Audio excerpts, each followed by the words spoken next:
James, if you're reading this, then David is gone, and his wife and children are likely struggling. What we did to that boy was wrong.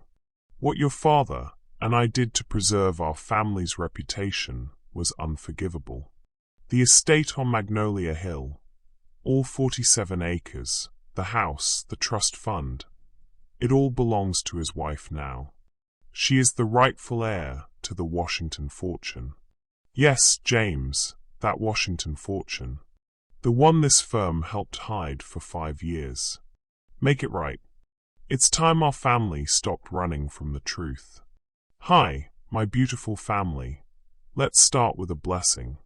Dear Lord, I ask you to surround every person watching with peace, healing, and endless love. Amen. You are not just an audience. You are my family, the reason I push through on the hardest days. For those who are new here, welcome to the family. Please subscribe, say hello in the comments, and let's grow closer together.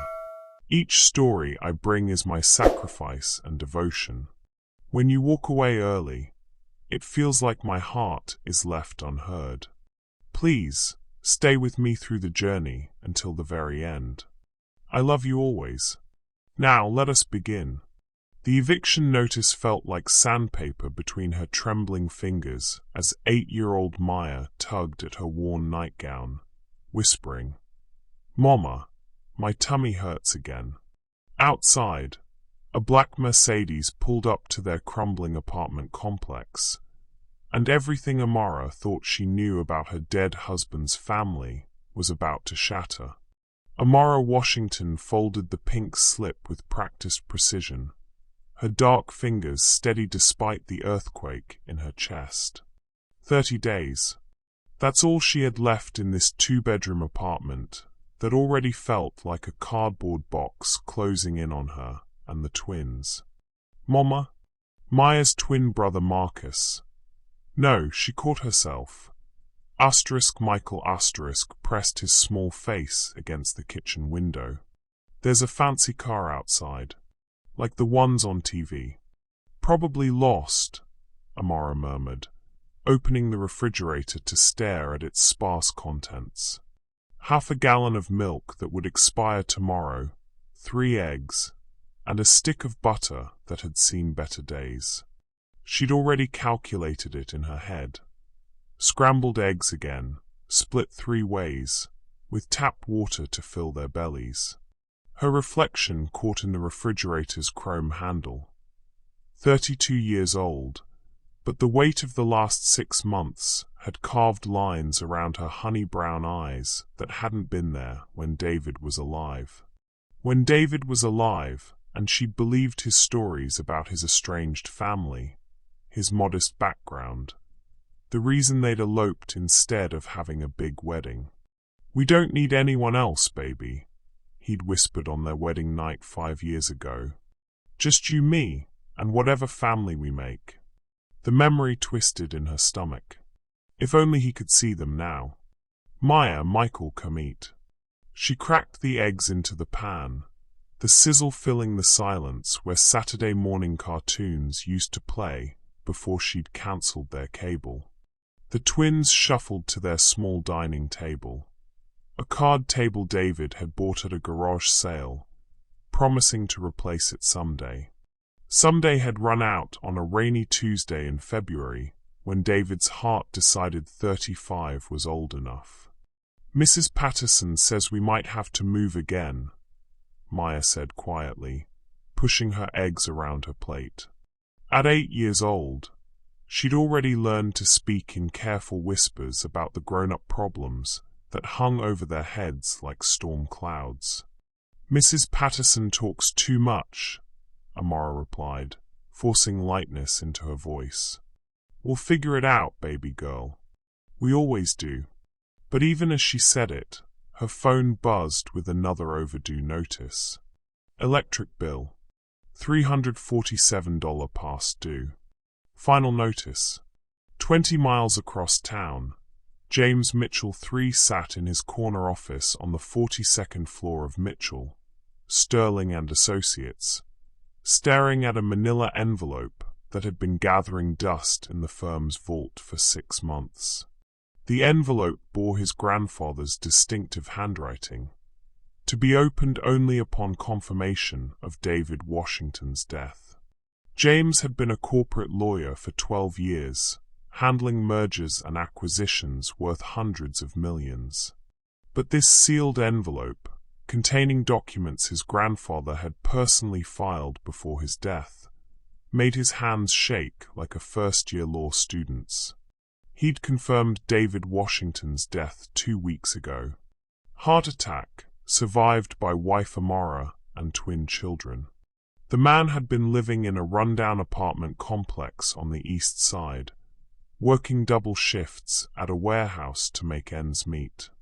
Everything about David Washington's life seemed ordinary, unremarkable, except for the envelope that suggested otherwise. James broke the seal. The first document made him sit down hard in his leather chair. A deed, a will, bank statements, investment portfolios. David Washington hadn't been estranged from his family. He'd been deliberately erased from it. James's intercom buzzed. "Mr. Mitchell, your 10 o'clock is here." "Cancel it," he said, his voice hoarse. "Cancel everything today." The second document was a handwritten letter in his grandfather's shaky script. "James, if you're reading this, then David is gone, and his wife and children are likely struggling. What we did to that boy was wrong. What your father and I did to preserve our family's reputation was unforgivable. The estate on Magnolia Hill, all 47 acres, the house, the trust fund, it all belongs to his wife now. She is the rightful heir to the Washington fortune. Yes, James, that Washington fortune. The one this firm helped hide for 5 years. Make it right. It's time our family stopped running from the truth." James stared at the address scrawled at the bottom. 1247, Oak Street, apartment 2B. He'd driven past that complex before. Knew it was the kind of place where dreams went to die, where single mothers worked 3 jobs and still couldn't make rent. The thought of David Washington's family living there while millions sat in accounts they didn't even know existed made his stomach turn. Within an hour, James was in his Mercedes, fighting Saturday morning traffic to reach the east side. The GPS guided him through neighborhoods that grew progressively more rundown, past check-cashing stores and laundromats, until he pulled into the cracked parking lot of Oakwood Apartments. He sat in his car for a moment, adjusting his tie, knowing that nothing about this conversation would be normal. How do you tell a grieving widow that her husband wasn't who she thought he was?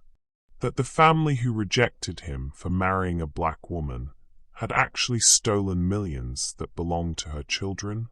Apartment 2B was on the 2nd floor, accessed by an outdoor stairwell that had seen better decades. James climbed the steps, his Italian leather shoes feeling out of place on the concrete, and knocked. The door opened to reveal a woman who took his breath away. Not because of her beauty, though she was stunning in the way that comes from strength rather than artifice, but because of the dignity she maintained despite the worry lines around her eyes, despite the eviction notice she was hastily shoving into her back pocket. "Can I help you?" Amara Washington asked, and her voice carried the musical cadence of someone from the South, though he detected the careful pronunciation of someone who'd learned to code switch for survival. "Mrs. Washington, my name is James Mitchell. I'm an attorney, and I have some news about your late husband's estate." The silence stretched between them. Behind her, he could hear children's voices, the scrape of chairs, the ordinary sounds of a family trying to make Saturday morning feel normal. "I think you have the wrong person," she said finally. "David didn't have an estate. We barely had enough to bury him. James felt his heart crack. "Mrs. Washington, may I come in? There are some things about your husband's family, about your family's inheritance, that I need to discuss with you." She studied his face for a long moment, taking in his expensive suit, his nervous energy, the manila envelope tucked under his arm. Whatever she saw there must have convinced her that he wasn't selling something or serving papers, because she stepped aside. Michael, go play in your room for a minute," she called over her shoulder. As James entered the small apartment, he noticed everything. The clean but worn furniture, the breakfast dishes still on the card table, the stack of overdue bills partially hidden under a kitchen towel, the children's artwork covering the refrigerator like colorful bandages over the wounds of poverty. This woman had been living 6 months in hell, while millions of dollars sat in accounts bearing her name. "Mrs. Washington," he began, setting the envelope on her small coffee table, "everything you think you know about your husband's family is wrong. Dear viewers, what would you do if you discovered everything you believed about your late spouse's family was a lie? Share your thoughts in the comments below. Have you ever had a moment that completely changed your understanding of someone you loved?" The manila envelope sat on Amara's coffee table like a sleeping bomb. James Mitchell's hands trembled slightly as he opened it, and she found herself holding her breath, watching this stranger who claimed to know secrets about the man she'd loved and buried. "David Washington was born David Mitchell Washington," James began, his voice careful and measured. "He was the son of Charles Washington, heir to the Washington textile fortune. When your husband was 27, he fell in love with you and chose to marry you against his family's wishes." Amara's laugh came out sharp and disbelieving. "You're mistaken, Mr. Mitchell. David grew up in foster care. He told me stories about bouncing between homes, aging out of the system. He didn't have any family worth mentioning." James pulled out a photograph, old formal, the kind taken at country clubs. A younger David stood between an elderly black man in an expensive suit and a woman dripping in pearls. David's smile was tight, uncomfortable, like he was wearing clothes that didn't fit. "That's—" Amara's voice died in her throat. It was unmistakably David, but a David she'd never seen. Polished, privileged, standing in front of what looked like a mansion. The Washington family owned textile mills across 3 states for over a century. Your husband stood to inherit approximately $12 million, plus the family estate. James's words fell like stones into still water, each one creating ripples that threatened to drown her understanding of everything. "No." Amara stood up abruptly, pacing to the window where Michael was still watching the Mercedes. "David worked at a warehouse. He drove a beat-up Honda.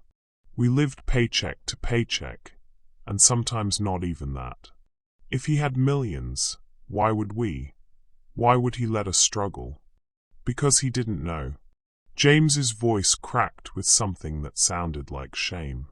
"When David married you, his family disowned him. They told him he'd get nothing. What they didn't tell him was that his grandfather had already set up an irrevocable trust in his name. They couldn't legally cut him off, so they simply hid it." The room spun around Amara. She gripped the back of her chair, trying to process the impossible. "Hidden it how?" "My law firm handled the family's affairs. When David was declared dead to the family, we were instructed to manage his inheritance in trust until—" James swallowed hard. "Until he came to his senses and left his wife." The words hit Amara like a physical blow. She sank into her chair, staring at this man who was systematically dismantling everything she thought she knew about her life. "They were waiting for him to leave me," she whispered. Yes. Because I'm black. Yes. The silence that followed was deafening. In the bedroom, Maya's laughter echoed as she played with her brother, innocent of the earthquake happening in the living room. David never knew. Amora's voice was barely audible. We sent letters to his last known address, the apartment he had before he married you. When those came back undelivered, we stopped trying. James couldn't meet her eyes. My grandfather was the senior partner then. After David moved in with you, we never updated the address. The family was content to let the money sit in accounts, earning interest, waiting for David to come home. Amara felt something break inside her chest. Not her heart, that had already been shattered by David's death, but something deeper. Her understanding of their entire marriage, every struggle they'd endured, every night she'd lain awake worried about rent money, while David picked up extra shifts. He died believing he had nothing to give us, she said, and the words came out raw. He died thinking he'd failed as a provider. Mrs. Washington. He apologized to me. The memory came flooding back. David in his hospital bed after the first heart attack, gripping her hand with desperate strength. He said he was sorry he couldn't give me the life I deserved, that he wished he could leave me and the kids something more than debt and memories. James's face went pale. Mrs. Washington, I am so deeply sorry. How much? She looked up at him, and he saw something fierce and terrible in her eyes. You said 12 million. How much is it now? With interest and investment growth over 5 years. James consulted the papers. Approximately $18.7 million. Plus the estate, 47 acres in West Hills, including a mansion that's been maintained by a property management company. The number hung in the air between them, like something too big to breathe around. $18.7 million. While she'd been rationing eggs and watering down milk, while David had worked himself to death trying to support them, while she'd been lying awake at night calculating which bills to pay first, millions had been sitting in accounts bearing their name. I need to see it, she said suddenly. I'm sorry. The estate. The mansion. I need to see what they kept from him. What they kept from my children. She stood up, her movements sharp with purpose. Right now. Mrs. Washington, perhaps we should discuss the legal aspects first. No. Her voice cut through his professional demeanor like a blade. For 6 months, I've been drowning. For 6 months, I've been wondering how I'm going to feed my children, how I'm going to keep a roof over their heads. You just told me that all this time, we were millionaires. I need to see it. I need to understand what they stole from us. James nodded slowly. Of course. I can drive you there now, if you'd like. Maya. Michael. Amara called. We're going for a ride. The twins emerged from their bedroom, Michael clutching an action figure, Maya carrying a worn picture book. Where are we going, Mama? Maya asked, her 8-year-old intuition picking up on the tension crackling through the apartment. We're going to see something that belonged to your daddy, Amara said, her voice gentler than she felt. She knelt down to their level, smoothing Maya's braids, adjusting Michael's shirt. Something he never got to show us. As they walked toward James's Mercedes, Amara felt the weight of the eviction notice in her back pocket. This morning, she'd been a widow with $30 in her checking account and 30 days to find somewhere for her family to live. Now, walking toward a car that cost more than she'd ever made in a year, she was apparently worth almost $19 million. The leather seats in James's car were softer than anything in her apartment. The twins pressed their faces to the tinted windows as they drove through neighborhoods that grew progressively more beautiful. The houses larger, the lawns greener, the very air seeming cleaner. "How long have you known?" Amara asked quietly, watching the city transform around them. "About David? I've known since I joined the firm 8 years ago. About you and the children. I confirmed David's death 2 weeks ago." James's knuckles were white on the steering wheel.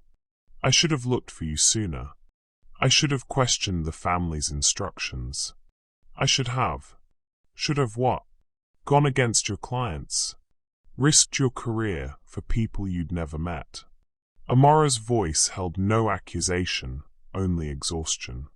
"You're here now. That's what matters." But even as she said it, she wondered. How many other families were out there, kept from inheritances by prejudice and legal maneuvering? How many other widows were choosing between rent and groceries while money that belonged to them sat in accounts they didn't know existed? The GPS announced their arrival as James turned through wrought iron gates that opened automatically.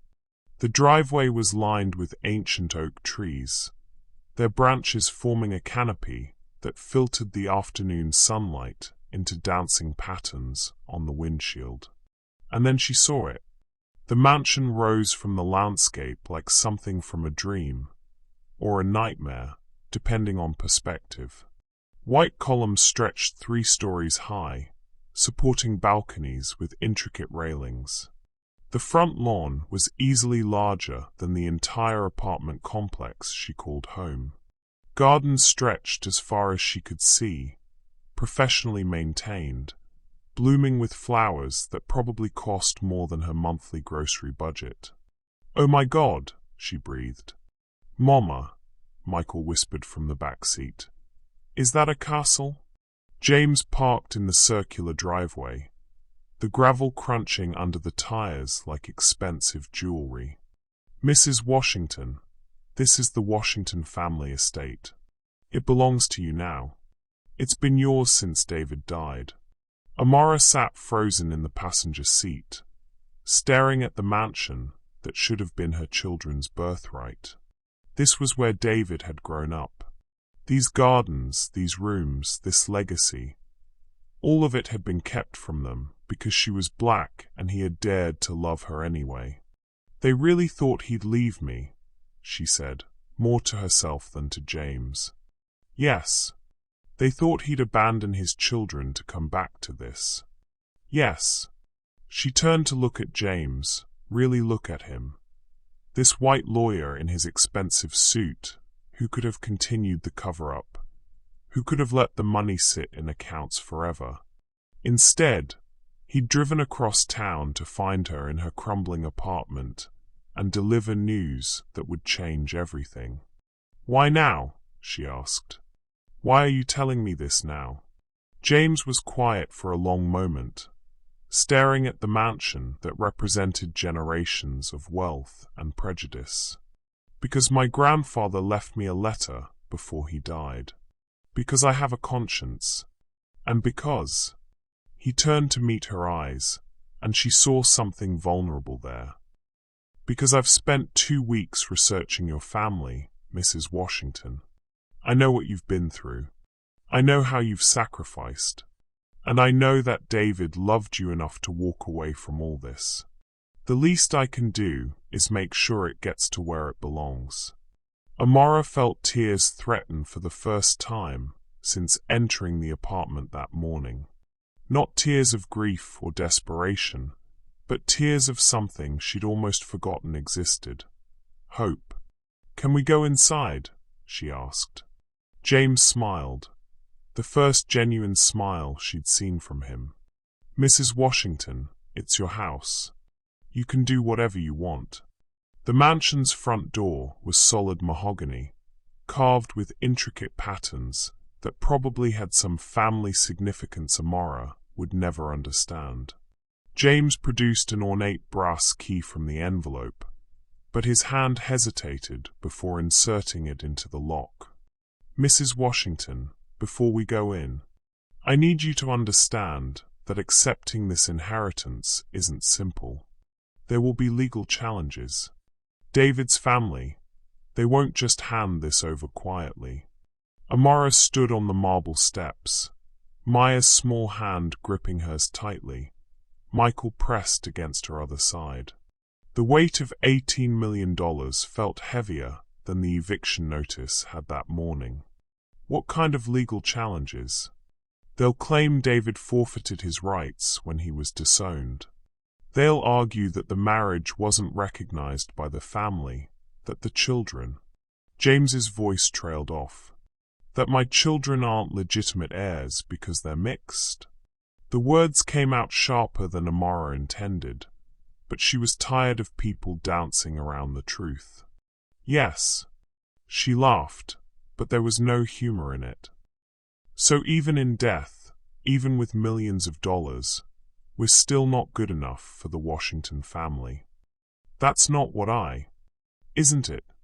Amara turned to face him fully, and James saw fire in her eyes that hadn't been there in her apartment. Let me guess, you're having second thoughts about this whole thing. Wondering if maybe it's easier to just let sleeping dogs lie, keep the money in the accounts, avoid the messiness of actually doing what's right. No, that's not. Because I've been here before, Mr. Mitchell. I've been the black woman who makes white people uncomfortable just by existing.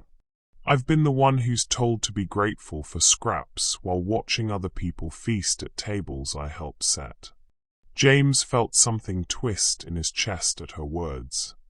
Mrs. Washington, I'm here because I want to help you claim what's rightfully yours. Are you? Or are you here because your dead grandfather's guilt finally got to be too much for your family to carry? She took a step closer, and he could smell her shampoo. Something simple and clean that made his expensive cologne seem pretentious. Because there's a difference between helping someone and managing a problem. The twins looked between the adults with the wide-eyed recognition that children develop when they sense an argument brewing. Maya tugged on her mother's sleeve. Mama, can we see the inside now? I want to see Daddy's room. The request hit both adults like cold water. Amara's anger deflated slightly, replaced by something more vulnerable. Your daddy's room, she repeated softly. Yes, baby. Let's see where Daddy used to live. James unlocked the door, and it swung open with the whisper-quiet efficiency of expensive construction. The foyer was larger than Amara's entire apartment, with a chandelier that caught the afternoon light streaming through tall windows and through rainbow patterns across marble floors. Jesus, Amara breathed. Maya and Michael released her hands and ran toward a grand staircase that curved up to a second-floor landing. Their sneakers squeaked against the polished marble, the sound echoing in the vast space. Careful, Amara called, but her voice was distracted. She was staring at oil paintings lining the walls, formal portraits of generations of Washingtons. And there, near the end, was David. Younger, wearing a suit that probably cost more than her car, but unmistakably her husband. He hated having his portrait painted, James said quietly, following her gaze. I remember my grandfather mentioning it. Said David would fidget through the entire sitting, asking when he could go outside and play. He never told me about any of this. Amara's voice was hollow. Not the money, not the house, not the paintings. He let me think he came from nothing. Maybe he wanted to come from nothing. Maybe he wanted to be the man who built a life with you from scratch, not the man who inherited one. She whirled on him. Don't you dare romanticize this. Don't you dare make this sound noble, when it's just another way his family manipulated him. They took away his choice, about the money, about his children's future, about everything. You're right. James's admission seemed to surprise them both. You're absolutely right. And I'm complicit in it. My family, my firm, we've been complicit in it for 5 years. So why should I trust you now? The question hung between them like a challenge. How do I know this isn't just another manipulation? How do I know you're not going to disappear the moment this gets complicated? Before James could answer, Maya's voice echoed from upstairs. Mama, there's a room with trophies and pictures of Daddy. Amara looked toward the staircase, then back at James. I don't want your help. What? You heard me. I don't want your help. If this money belongs to me and my children, then I'll get my own lawyer. I'll fight my own battles. I've been doing it for 6 months. I can keep doing it. James felt something like panic rise in his chest. Mrs. Washington, you don't understand. The legal complexities alone. What? A black woman from the East Side can't handle complex legal issues.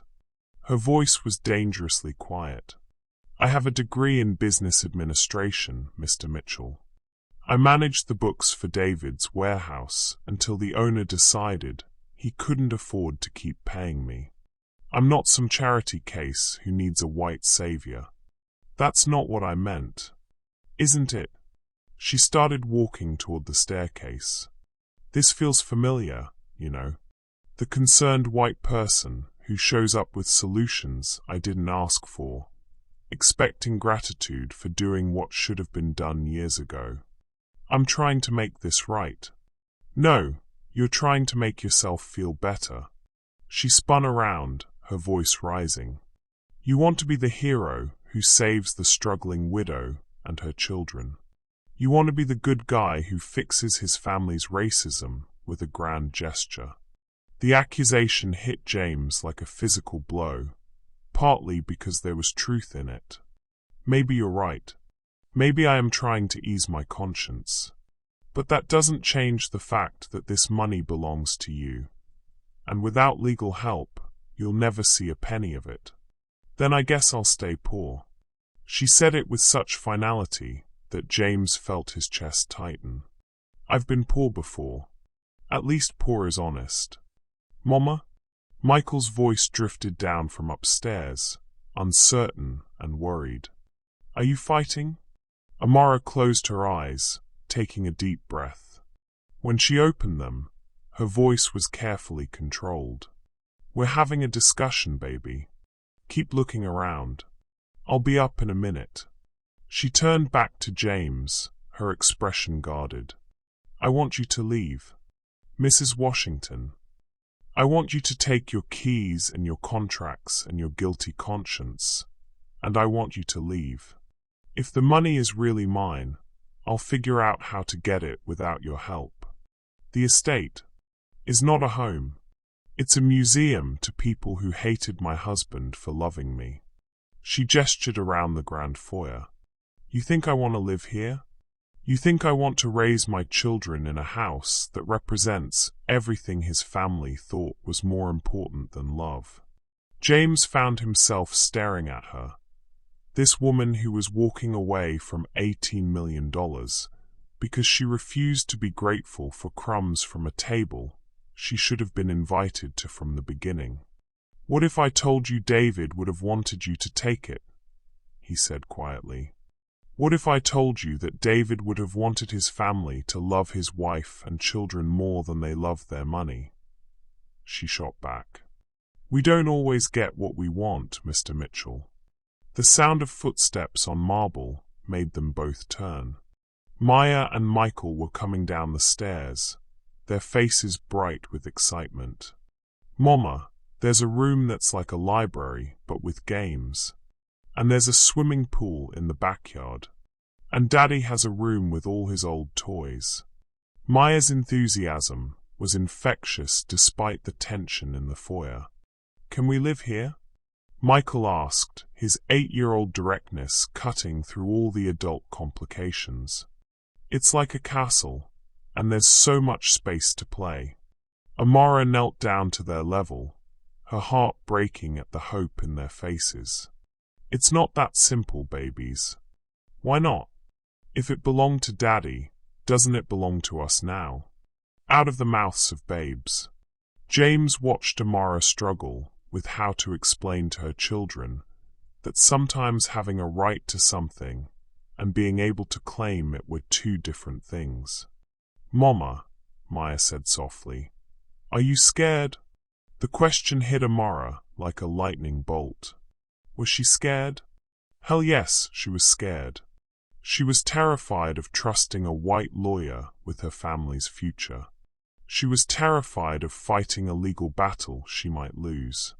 She was terrified of hoping for something this big only to have it snatched away. But more than that, she was terrified of what accepting this inheritance would mean. Would it change who they were?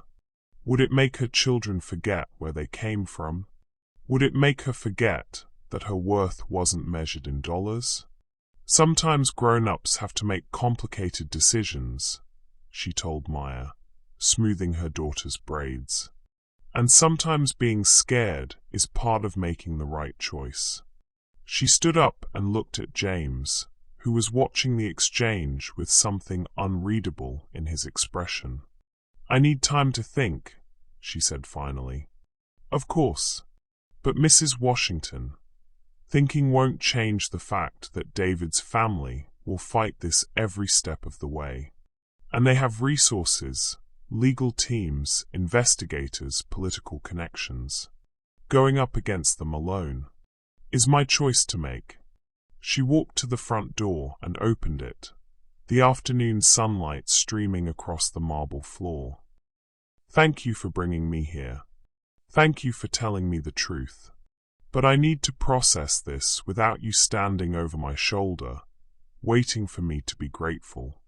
James gathered his papers slowly, recognizing dismissal when he heard it. As he reached the door, he turned back. "Mrs. Washington, Amara, David loved you enough to walk away from all this. That should tell you something about who you are, about what you're worth." She met his eyes, and for a moment, the anger faded into something more complex. "It tells me that love shouldn't have to cost everything, Mr. Mitchell. And yet somehow, it always does." After the Mercedes disappeared down the oak-lined driveway, Amara stood in the doorway of the mansion with her children, looking out at gardens that belonged to them but didn't feel like home. "Are we going to live here, Mama?" Michael asked again. "I don't know, baby. I honestly don't know." But as she pulled the heavy door closed behind them and walked toward James's car, which he'd left for them with the keys and a note about calling when she was ready, Amara Washington realized that for the first time in 6 months, she had choices to make. The question was whether she was brave enough to make them. 3 days. That's how long Amara managed to avoid thinking about James Mitchell and his impossible revelation. 3 days of researching inheritance lawyers on her phone while the twins played in the apartment's cramped living room. 3 days of calling law offices that either couldn't take her case or quoted retainer fees that made her laugh bitterly into the receiver. "Mama, the lights went out again," Maya said from the kitchen, where she'd been trying to make herself a peanut butter sandwich. Amara looked up from her laptop, a 5-year-old Dell that David had bought secondhand, and realized the apartment had indeed gone dark. She'd been so absorbed in reading legal documents that she hadn't noticed the electric company had finally made good on their threats. "It's okay, baby. We'll figure it out." The lie came easily now, worn smooth by months of repetition. Her phone rang, an unknown number with a local area code. She almost didn't answer. Creditors had been circling like vultures since David's death. But something made her pick up. "Mrs. Washington? This is Karen Chen from Child Protective Services. We need to schedule a welfare check for your children." The words hit Amara like ice water. "I'm sorry, what?" "We received a report that your children, may be living in unsafe conditions. No electricity, possible eviction, inadequate food. I need to come by this afternoon to assess the situation. Who reported us? But even as Amara asked, she had a sinking suspicion. Mrs. Patterson, their neighbor, who'd been making increasingly pointed comments about the twins looking too thin and too quiet. I can't disclose that information. Can we schedule a time between 1 and 3? Amara looked at her watch. 11:47 a.m. Less than 2 hours to figure out how to explain to a social worker why her children were living without electricity in an apartment she couldn't afford, when apparently they were millionaires. After hanging up, she stared at James Mitchell's business card for a full minute before dialing. Mitchell, Sterling and Associates, this is James. It's Amara Washington. I need your help. The pause on the other end was so long she thought the call had dropped. Mrs. Washington, are you all right? CPS is coming to check on my children in 2 hours. I need to show them that we have options, that we're not, that I'm not failing them. Her voice cracked on the last words. Can you meet me at the estate? I need documentation that shows we have a legal claim. Something official. Of course. I'll be there in 30 minutes. Thank you. She hung up before he could say anything else, then spent 15 minutes explaining to the twins why they needed to take another ride in the fancy car. When they arrived at the mansion, James was already there, pacing in the circular driveway with a briefcase and what looked like a team of contractors. He approached the car as Amara got out, his expression concerned. Are you okay? What happened? Someone reported me to Child Services. They're doing a welfare check this afternoon. She helped Maya and Michael out of the back seat, trying to keep her voice steady. I need official documentation that we have a legal claim to this property. Something I can show them that proves my children aren't in danger. Mrs. Washington, Amara, I'm so sorry. This is exactly what I was afraid of. Don't. She held up a hand. Don't say I told you so. Just help me figure out how to keep my children. James nodded toward the contractors. I took the liberty of calling in some favors. These gentlemen are here to assess what needs to be done to make the house immediately livable. New security system, utilities turned on, basic cleaning service. If you decide you want to move in temporarily, while we sort out the legal issues. I can't pay for contractors. The estate has a maintenance fund. It's been accumulating for 5 years. James opened his briefcase and pulled out a thick folder. I've also prepared a comprehensive brief outlining your legal standing. Birth certificate proving David was your husband, the children's birth certificates, the original will, the trust documents, everything that proves this inheritance belongs to your family. Amara took the folder with shaking hands. This is really happening. Yes, it's really happening. And Amara, I owe you an apology. You were right the other day. I was trying to be the white savior, trying to make myself feel better about my family's sins. But seeing you walk away from $18 million because you refused to be grateful for scraps, it made me realize I wasn't helping you. I was managing you. She looked up at him, surprised by the admission. What changed your mind? You did. The way you stood up to me, the way you chose dignity over money. It made me understand that this isn't about me feeling better. This is about making sure David's children get what their father would have wanted them to have. One of the contractors approached, a middle-aged black man with kind eyes and work-worn hands. Mrs. Washington? I'm Thomas Lee, general contractor. Mr. Mitchell asked us to prioritize getting the utilities functional and the security system online. We can have electricity and water restored within 2 hours if you give us the go-ahead. How much will it cost? Ma'am, that's already been handled through the estate's accounts. This house has been maintained for 5 years. We just need to flip some switches and activate some systems. Maya tugged on Amara's sleeve. Mama, can we go inside again? I want to see the library room. Looking at her daughter's hopeful face, at Michael's wide eyes as he stared at the contractors and their trucks full of equipment, Amara felt something shift inside her chest. Not surrender, exactly. More like acceptance that sometimes life forces choices you're not ready to make. Okay, she said quietly. Do it. The next 2 hours passed in a whirlwind of activity. Thomas Lee's crew moved through the mansion with professional efficiency, bringing it back to life. Lights flickered on in rooms that had been dark for years. Water ran clear and cold from kitchen faucets that gleamed like silver. The security system hummed to life, cameras discreetly monitoring the grounds. Amara found herself in what had been David's childhood bedroom, now transformed into a guest suite, but still containing traces of the boy he'd been. Trophies from track and field competitions lined built-in shelves.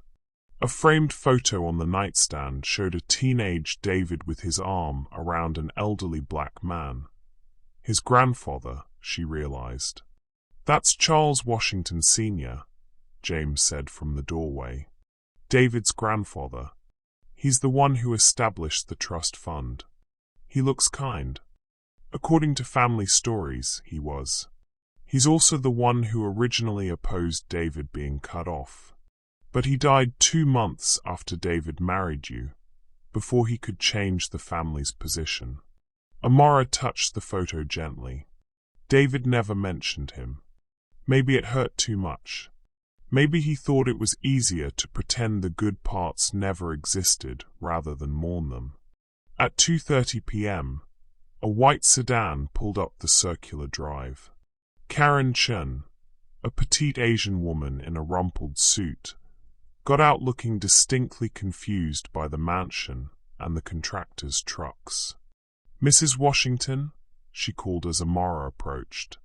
I think there may have been some mistake. I was expecting to meet you at 1247 Oak Street. There's been a change in our living situation, Amara said, handing her the legal folder James had prepared. My attorney can explain the details. James stepped forward, extending his hand. James Mitchell, Mrs. Washington's legal counsel.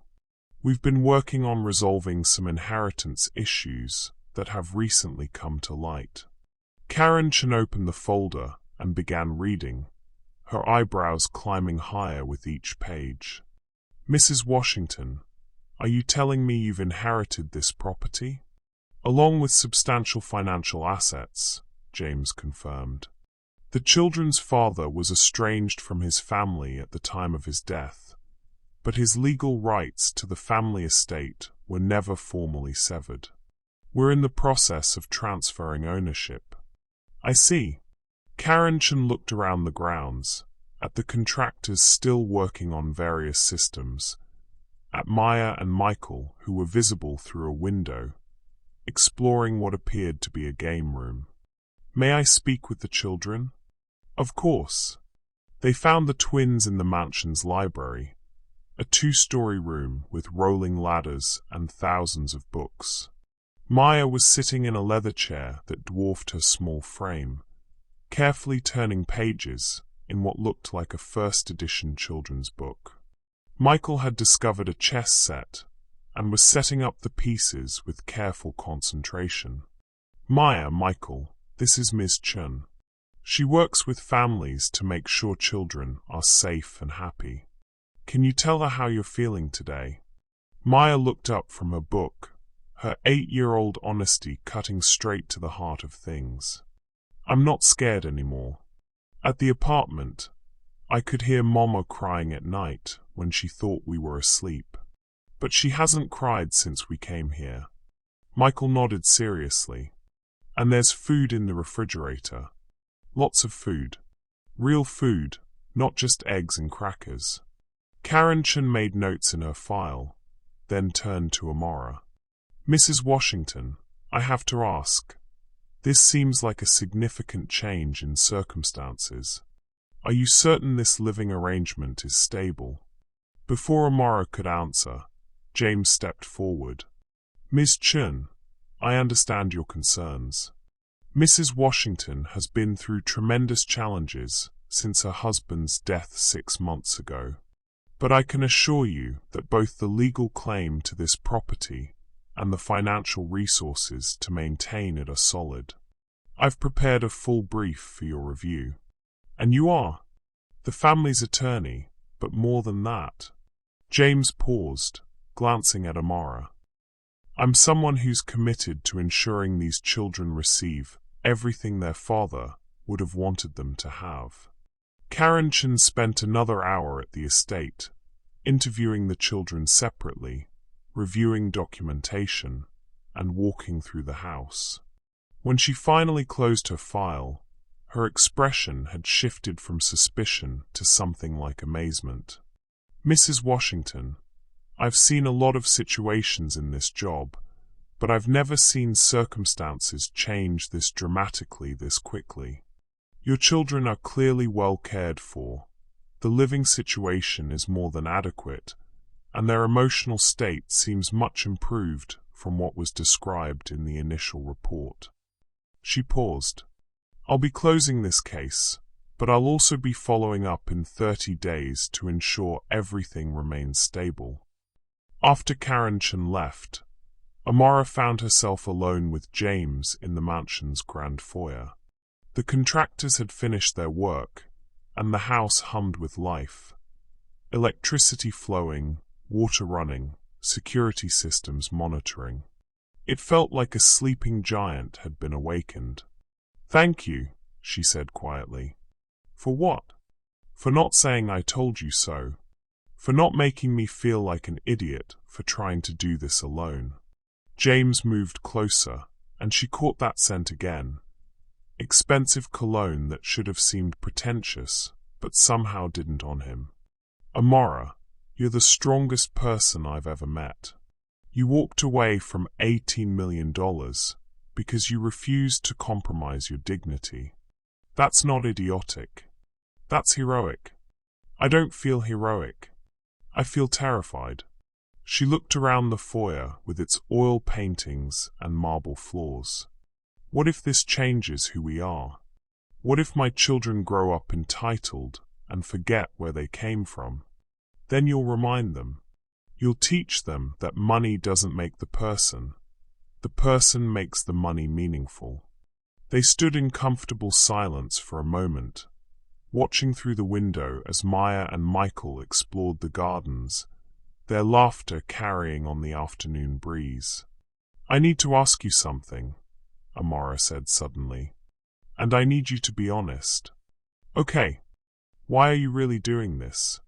And don't tell me it's guilt or conscience or making things right.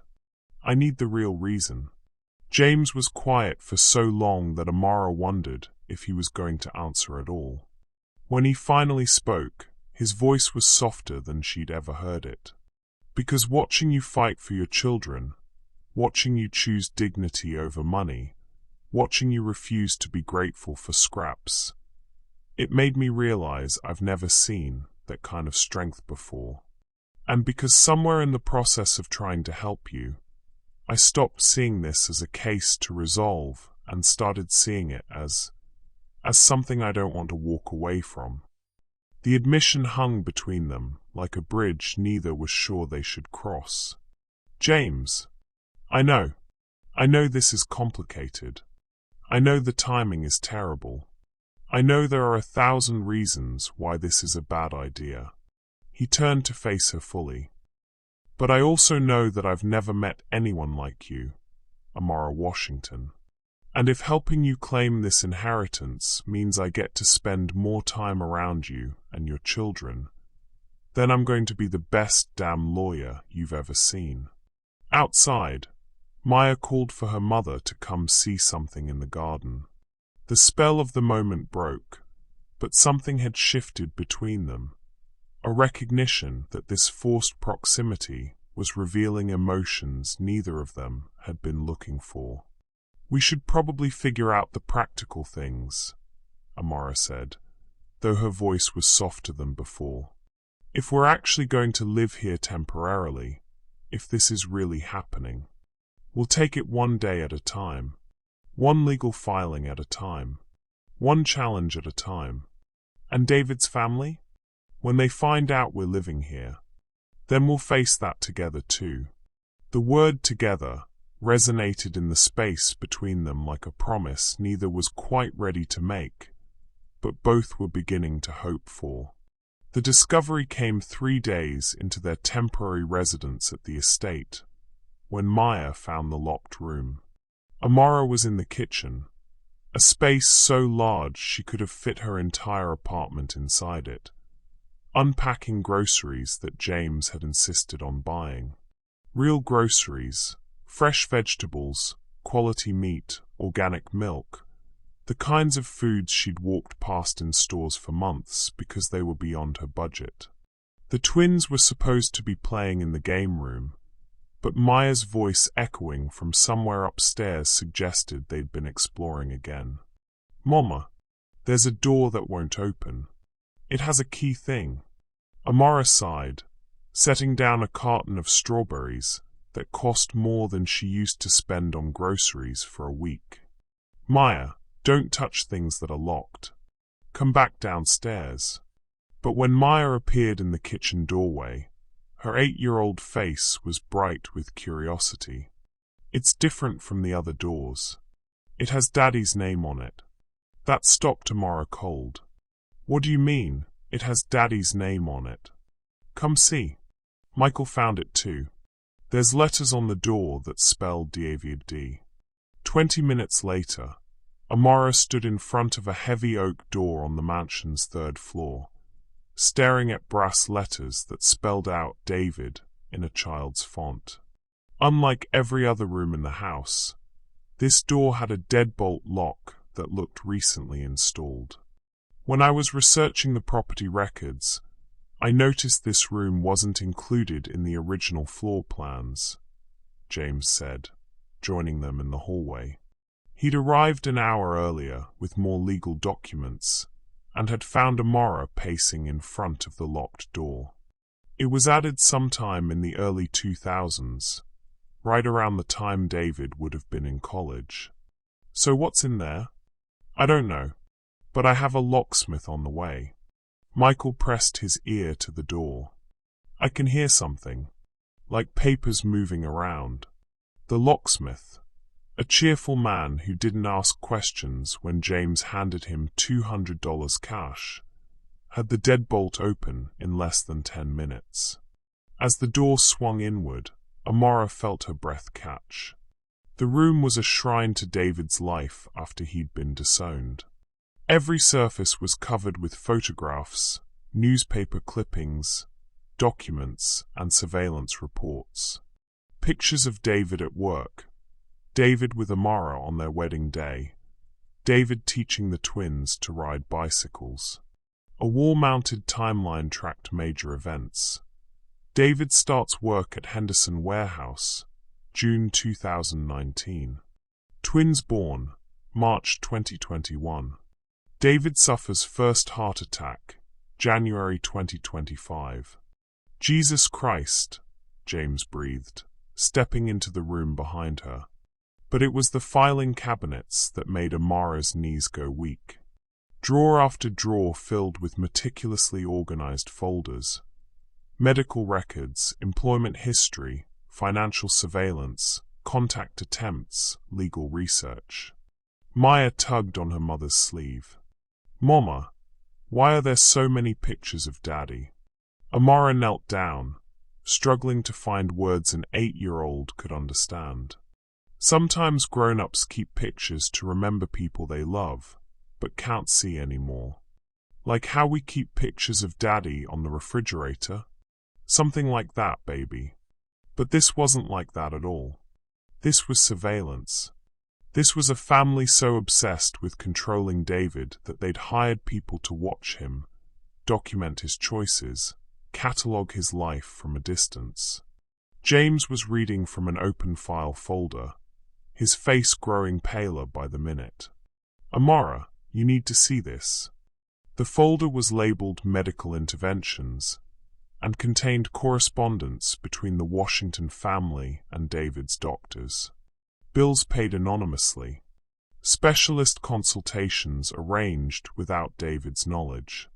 A particularly damning letter from a cardiologist dated 3 months before David's death. Mr. Washington's condition is manageable with proper medication and lifestyle changes.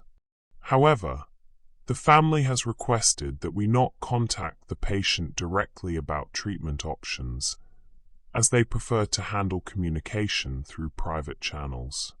The prescribed medications have been sent to the family's representative for distribution. They were managing his medical care, Amara whispered. He never knew. There's more. James handed her another file labeled Employment Leverage. The documents inside made Amara's stomach turn. Communications between the Washington family's lawyers and David's employer, discussing how to ensure David remained in a physically demanding job despite his heart condition, how to limit his hours enough to keep him financially struggling, but not enough to qualify for disability benefits. David's continued employment in manual labor serves our purposes. The physical stress, combined with financial pressure, should eventually encourage him to reconsider his family situation and reach out for assistance. They were trying to break him, Amara said, her voice hollow. They wanted him desperate enough to come crawling back. Mama? Michael's voice was small and confused. Why does this picture have our house on it? He was holding a surveillance photo of their apartment complex, with their specific building circled in red ink. The timestamp showed it was taken 2 weeks after David's death. James took the photo, his expression darkening. They were watching you. Even after David died, they were watching you and the children. For how long? A systematic search through the files revealed the scope of the Washington family's surveillance operation. For 5 years, they documented every aspect of David's life and, by extension, Amara's. Photos of her taking the twins to school. Reports on her employment status. Even documentation of her grocery shopping habits, with notes about the family's apparent financial struggles. One particularly invasive file contained psychological profiles of both Amara and the children, compiled by a private investigator the family had hired. The subject demonstrates strong protective instincts regarding children and maintains dignified demeanor despite obvious financial distress. Unlikely to abandon marriage for financial incentives, but prolonged poverty may create exploitable vulnerabilities. Recommend continued observation. They were looking for ways to use my poverty against me, Amara realized. Ways to prove I was an unfit mother, so they could. What? Take the children? Probably. If they could prove you were neglecting Maya and Michael, they could petition for custody. As David's biological children, the twins would have inheritance rights even if you didn't. The final file was the most devastating of all. Labeled Intervention Opportunities, it contained a detailed plan for approaching Amara after David's death. Recommended timeline. Allow subject to experience 3 to 6 months of financial hardship to establish desperation. Approach with offer of limited financial assistance in exchange for relocating children to family-approved environment. If subject refuses, initiate CPS investigation to document unsafe living conditions. The CPS report, Amara said, pieces clicking into place. They orchestrated the CPS report. Mrs. Patterson, James realized. Your neighbor who called in the report. I'd bet anything she was being paid by the family. Amara sank into a chair that had been positioned to face the timeline wall. They were never going to let us have the inheritance. This whole room. They were planning to take my children. But they didn't count on you refusing their help. They expected you to be grateful for any assistance, to compromise your values for financial security. James sat on the edge of a desk covered with surveillance equipment. They expected you to be someone you're not. Maya and Michael had found a box of toys in the corner. Expensive toys that looked like they'd never been played with. They were building something with blocks, their innocent chatter a stark contrast to the evidence of manipulation surrounding them. There's something else, James said quietly, pulling out a letter with official law firm letterhead. This is a communication between my father and Charles Washington, Jr., David's father, dated just 2 weeks ago. The letter outlined a revised strategy now that the subject had unexpectedly gained legal representation. It discussed increasing surveillance, hiring additional investigators, and preparing for more aggressive legal challenges to prevent unauthorized access to family assets. Your father knows about this, Amara said. It wasn't a question. My father is the managing partner of the firm. He's known about everything from the beginning. The weight of that revelation settled between them like a stone. James wasn't just helping her claim an inheritance. He was actively working against his own family's financial interests and his father's explicit instructions. Why didn't you tell me? Because I was hoping I could handle it internally. I thought if I could present my father with a fait accompli, you already in possession of the estate, the legal transfers already completed, he'd accept it as finished business. And if he doesn't, then he'll fire me, probably try to have me disbarred for conflicts of interest, definitely cut me off from the family money. James's laugh was bitter. Ironic, isn't it? I could end up as disowned as David was. Amara studied his face, looking for signs of doubt or regret. Instead, she saw something that looked like resolution. Are you scared? She asked. Terrified, but not of losing my job or my trust fund. He met her eyes. I'm scared of losing this. Losing you and the twins. Losing the chance to be part of something real instead of just managing other people's guilt and greed. The admission hung between them like a bridge. Outside, afternoon was fading into evening, and the mansion's automatic lighting system began illuminating the gardens. James, I need you to understand something. Amara's voice was steady but serious. I won't be anyone's project. I won't be the grateful charity case you rescued from poverty. If we do this, if we really fight for this inheritance, it's because it belongs to my children, not because I need saving. I know. Do you? Because looking at all this, she gestured around the room full of surveillance materials. It's clear that powerful people will go to extraordinary lengths to control narratives about who deserves what. I need to know you won't fold when your family applies pressure. James stood up and walked to the window, looking out at the grounds where Maya and Michael were now playing on a swing set that had probably been David's when he was their age.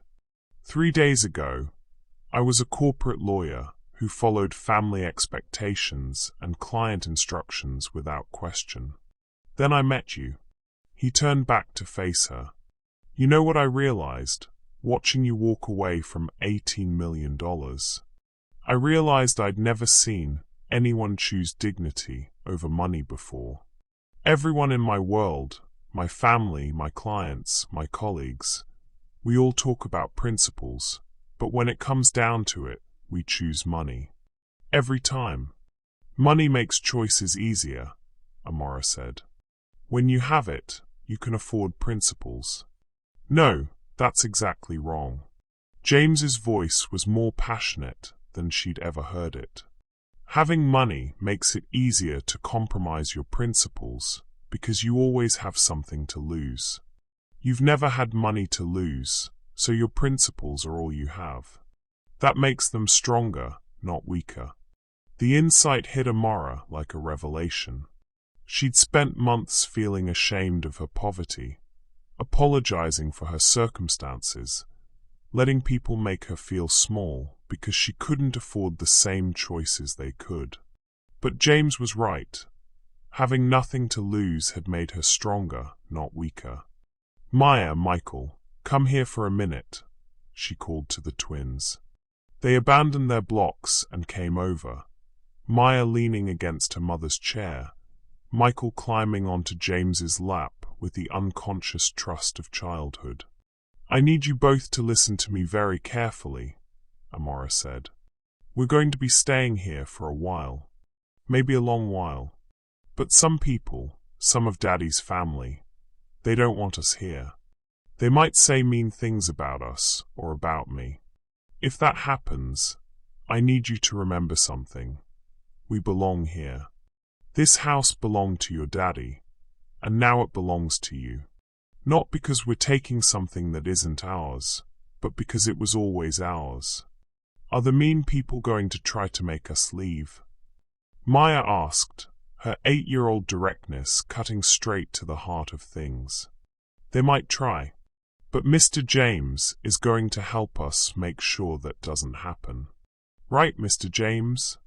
Michael looked up at James with complete trust. You won't let anyone take our house away, will you? James felt something crack open in his chest, looking at this little boy who'd already lost his father and was now depending on a stranger to protect what remained of his security. No, Michael, I won't let anyone take your house away. I promise. As evening settled over the estate, Amara helped the twins get ready for bed in what had been David's childhood room. The space had been redecorated as a guest suite, but she could still see traces of the boy David had been. Scuff marks on the baseboard from toy cars, a window seat positioned to look out at the gardens, height marks penciled inside a closet door. After the children were asleep, she found James in the library, sitting in one of the leather chairs with a legal pad covered in notes. What's our next move? She asked. Tomorrow, I file the official inheritance claim. That will trigger a 30-day response period for any challenges from David's family. They'll have to show cause why you and the children shouldn't inherit, and will have to prove your legal standing. And if they produce evidence that David forfeited his rights when he was disowned, then we prove the disowning was illegal because it was based on racial discrimination. Civil rights law is very clear about contracts and wills that discriminate based on race being unenforceable. Amara curled up in the chair across from him, tucking her feet under her. James, can I ask you something personal? Shoot. Have you ever been in love before? The question seemed to catch him off guard. Why do you ask? Because what you're risking for us, it's not just about doing the right thing anymore, is it? James set down his legal pad and looked at her directly. No, it's not just about doing the right thing anymore. I need you to know that I'm not ready for anything complicated. I buried my husband 6 months ago. I'm still figuring out how to be a single mother, still grieving, still learning how to trust people again. I know, but I also need you to know that what you're doing, fighting for my children's future, risking your career, standing up to your own family. It means everything to me. And if something is growing between us, if this is becoming more than just lawyer and client, I'm scared, but I'm not running away from it. James felt his heart do something complicated in his chest. So, what does that mean for us? It means we take this one day at a time. We fight for this inheritance because it belongs to Maya and Michael. We figure out the legal challenges as they come, and we see where the rest of it leads us. I can live with that. Outside, the estate's security lights illuminated the grounds where David had played as a child, where he dreamed of his future before his family's prejudices stole it from him. Inside, his widow and children slept in his childhood room, while a man who'd been raised in privilege risked everything to give them what they'd always deserved. It wasn't the ending David had written for his story. But maybe, Amara thought as she headed upstairs, it could be the beginning of a new one. The morning sun streamed through the mansion's tall windows as Amara found James in the kitchen at 6 a.m., surrounded by legal documents and 3 empty coffee cups. He'd obviously been working all night, his usually perfect hair disheveled, his expensive shirt wrinkled, and sleeves rolled up to his elbows. "Please tell me you haven't been awake this whole time," she said, padding barefoot across the marble floor in pajamas and a robe she'd found in the master suite's walk-in closet. "I couldn't sleep. I kept thinking about that surveillance room, about how long they've been watching you and the kids." He looked up at her, and she saw exhaustion in his eyes, but also something fierce and protective. "I've been drafting a countersuit for invasion of privacy and stalking. If they want to play dirty, we'll show them what dirty actually looks like." Amara moved to the coffee maker, a machine that probably cost more than her old monthly rent, and started a fresh pot. "James, you need to sleep. You can't think straight running on caffeine and righteous anger." "I can think fine." "Really? Then explain to me why you've been writing the same sentence over and over on that legal pad." James looked down at his notes and realized she was right. The last 5 lines were identical. Defendant's pattern of surveillance constitutes harassment under state statute. "Okay, maybe I'm a little tired." Amara poured 2 mugs of coffee, adding cream and sugar to hers, leaving his black the way she'd noticed he preferred it. As she handed him the mug, their fingers brushed, and she felt that spark again, the one she'd been trying to ignore for the past week. "Thank you," he said quietly, and she knew he wasn't just talking about the coffee. They sat in comfortable silence for a while, watching the sunrise paint the gardens in shades of gold and amber. The estate was beautiful in the morning light, peaceful, welcoming, nothing like the cold monument to prejudice it had seemed when she'd first seen it. "Can I tell you something?" Amara said suddenly. "Of course. I used to have dreams about living somewhere like this. Not the mansion itself, but space. Room for the kids to run around, a garden where I could grow vegetables, a library where we could read together." She gestured toward the window overlooking the grounds where Maya and Michael would soon be playing. "David and I used to talk about it sometimes. He'd say, 'Someday, baby. Someday we'll have a house with a yard and a swing set.' He would have loved seeing you here. Would he? Sometimes I wonder if he'd be angry that I'm claiming all this. He walked away from it, chose love over money. Maybe he'd think I was betraying that choice." James set down his coffee mug and turned to face her fully. "Amara, David didn't choose love over money. He chose love over people who tried to use money to control him. There's a huge difference." "Is there?" "David would have given you the world if he could have. The fact that his family stole that opportunity from him, and from you, doesn't mean you're betraying his memory by taking what should have been yours all along. The words hit something deep in Amara's chest, a knot of guilt and confusion she'd been carrying since that first day at the estate. How do you know what David would have wanted? Because any man who loved his family enough to walk away from all this would want his children to have every advantage, every opportunity, every chance at the life he couldn't give them himself. Tears threatened at the corners of Amara's eyes. I miss him so much. Some mornings I wake up, and for just a second, I forget he's gone. I reach for his side of the bed, or I start to tell him something about the kids, and then reality hits all over again. That's normal. Grief isn't linear. How do you know so much about grief? James was quiet for a long moment, staring into his coffee. My mother died when I was 12. Cancer. For months afterward, I'd come home from school and call out for her, forgetting she wouldn't answer. My father, he dealt with it by throwing himself into work. I dealt with it by trying to be perfect, trying to make sure I never gave anyone else a reason to leave. The admission hung between them, raw and vulnerable. Amara reached across the table and covered his hand with hers. I'm sorry, losing a parent that young. It's why I became a lawyer, actually. I wanted to fix things, control outcomes, make sure people got what they deserved. He turned his hand palm up, intertwining their fingers. It's taken me 34 years to realize that some things can't be fixed with contracts and legal briefs. Like what?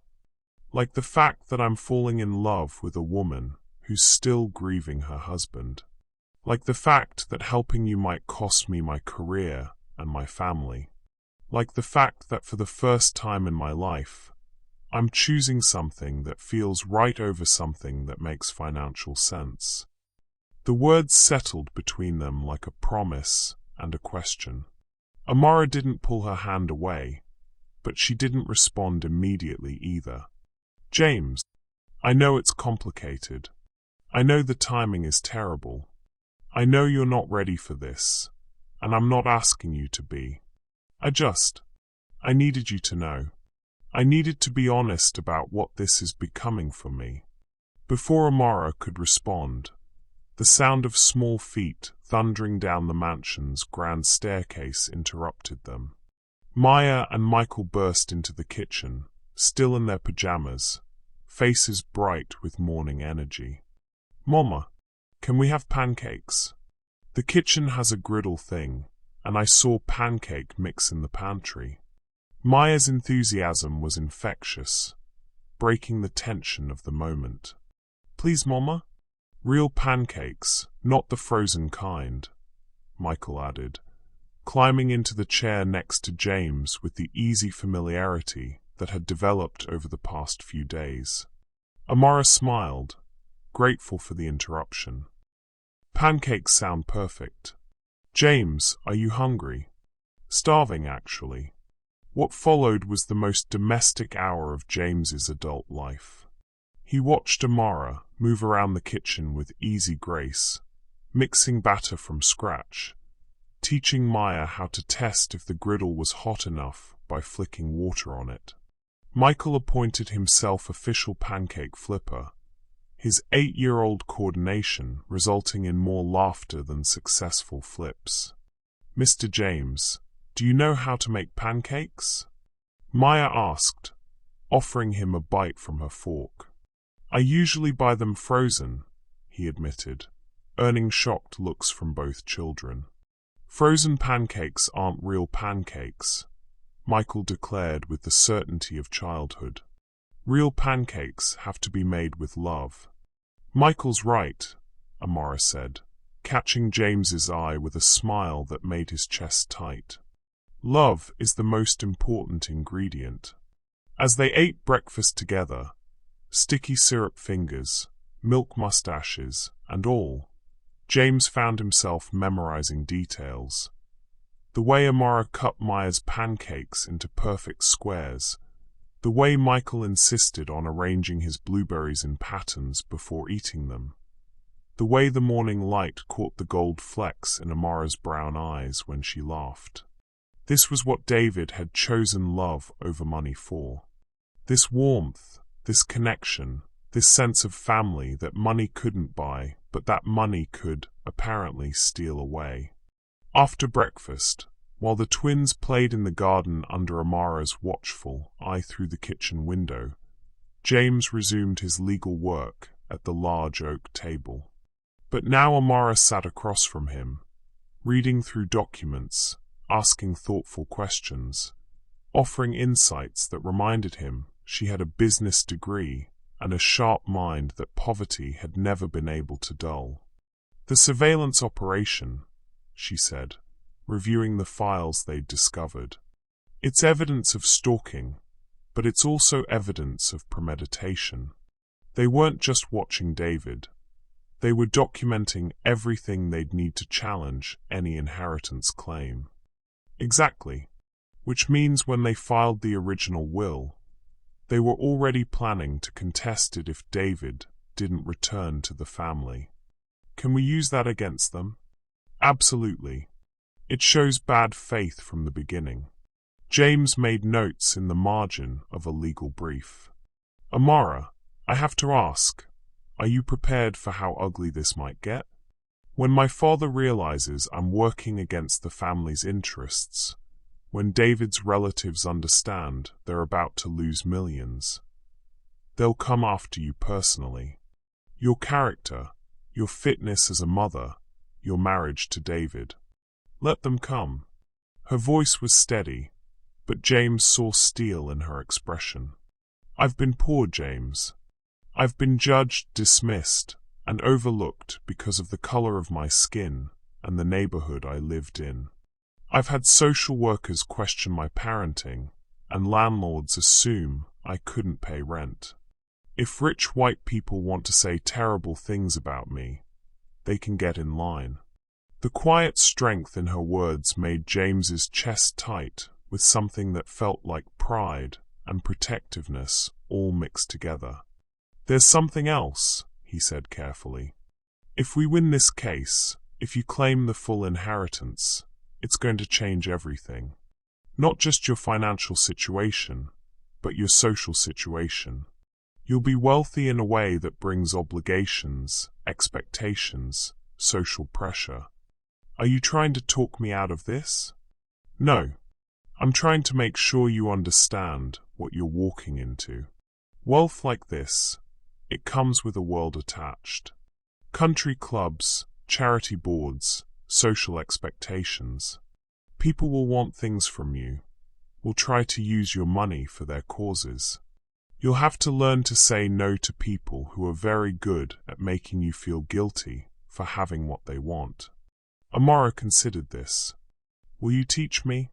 "What?" "How to navigate that world. How to protect myself and the kids from people who want to use our money." The question caught James off guard. She wasn't just asking him to be her lawyer. She was asking him to be her guide into a world he'd been born into, but she'd have to learn. "If you want me to, I want you to." She met his eyes directly. "James, I need you to understand something. I'm not ready for love, not ready for romance, not ready to replace David in my heart. But I am ready to trust you. I'm ready to believe that you're in this for the right reasons." "And what are the right reasons?" "Because my children deserve this inheritance. Because David deserved better from his family. And because—" She paused, choosing her words carefully. "Because whatever is growing between us feels real in a way that nothing has felt real since David died." Through the window, they could see Maya teaching Michael how to braid dandelion stems while sitting in the shade of an ancient oak tree.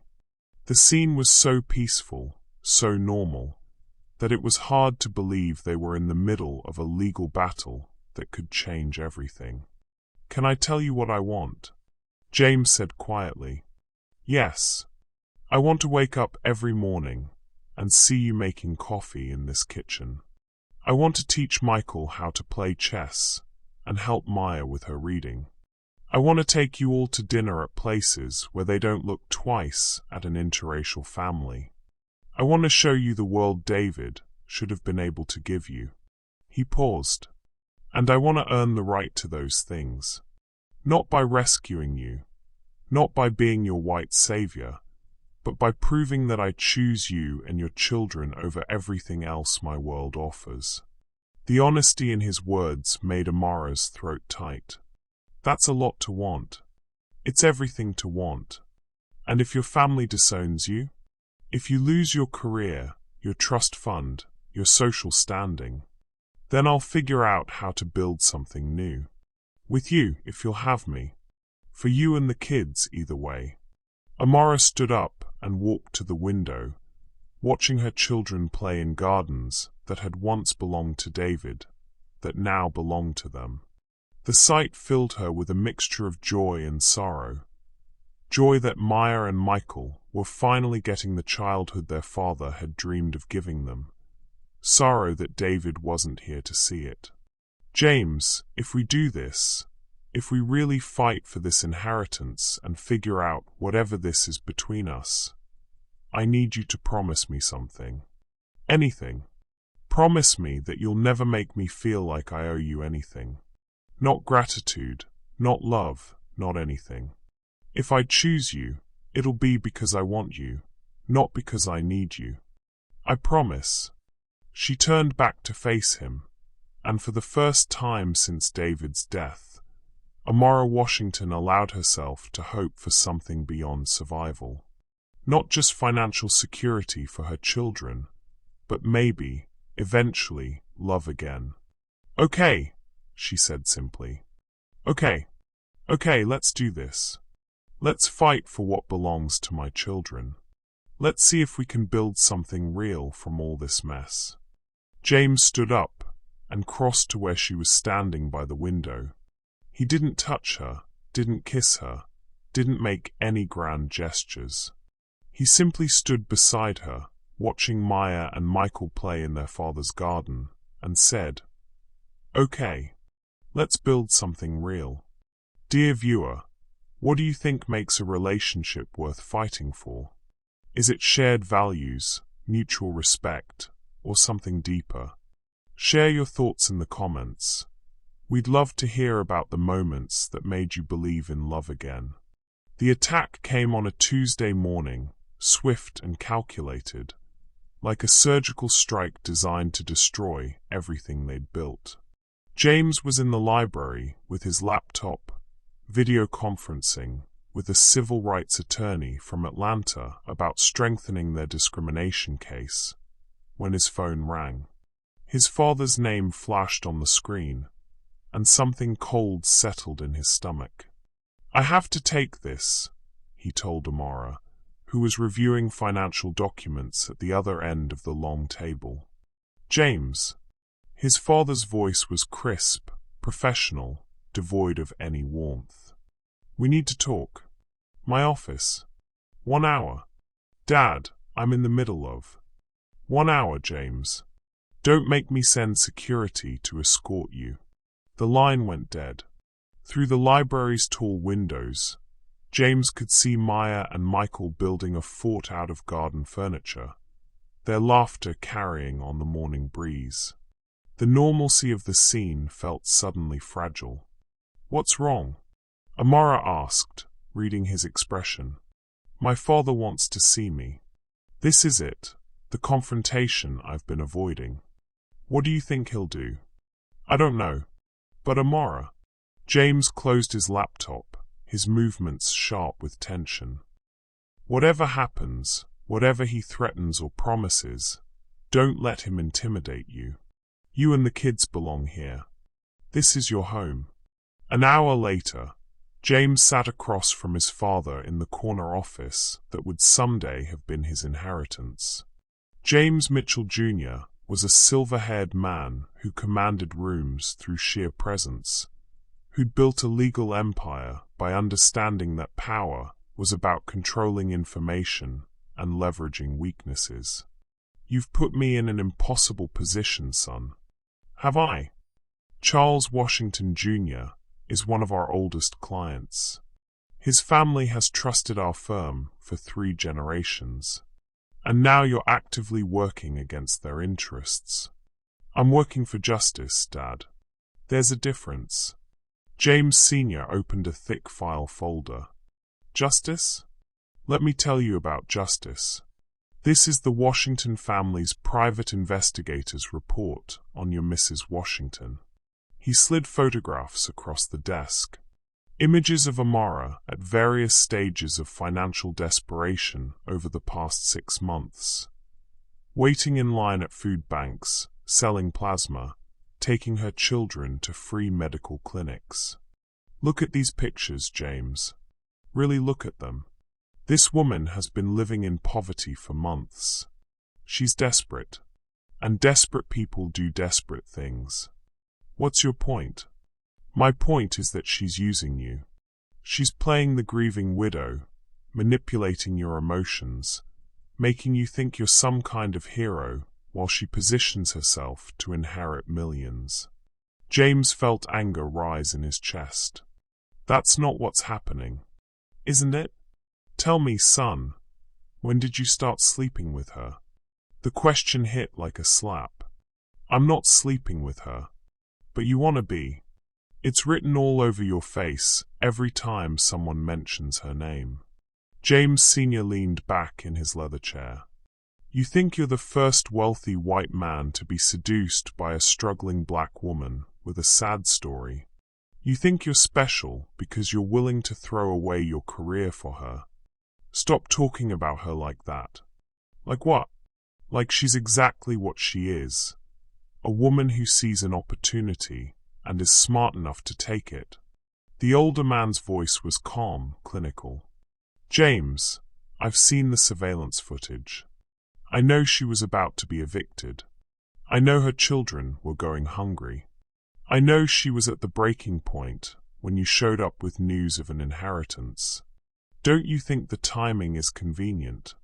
She tried to refuse the inheritance. She walked away from $18 million. A smart tactical move. Make the White Knight think she's too proud to take his help. Let him convince himself that pursuing her is his idea. James Sr. stood up and walked to his office window, looking out at the city skyline. She played you perfectly, son. You're wrong. Am I? Let me ask you something. What do you actually know about her marriage to David? What proof do you have that it was anything more than a green card arrangement or a financial transaction? James felt the ground shift beneath him. What are you talking about? David Washington was a trust fund baby playing at being poor. What if his marriage to this woman wasn't love? What if it was rebellion? What if he was paying her to play the role of devoted wife to spite his family? That's insane. Is it? We have bank records showing David made regular cash payments to Amara Washington throughout their marriage. Payments that stopped when he died. Payments that a struggling widow might be very motivated to replace with an inheritance claim. The bank records hit James's desk with a soft thud.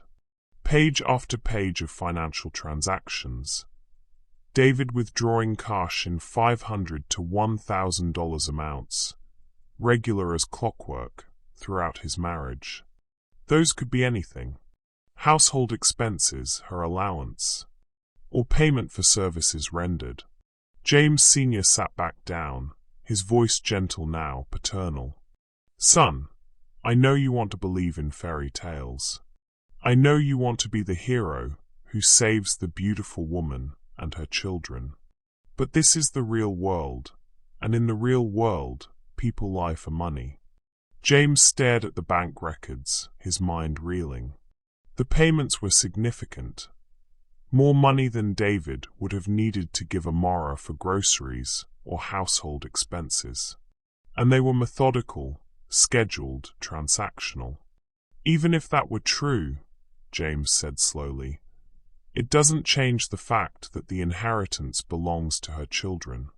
Ah, but that's where you're wrong. James Sr. pulled out another document, a DNA test report. We had the children's DNA tested during one of their visits to the free clinic. Very easy to obtain samples from discarded tissues. James felt his blood go cold.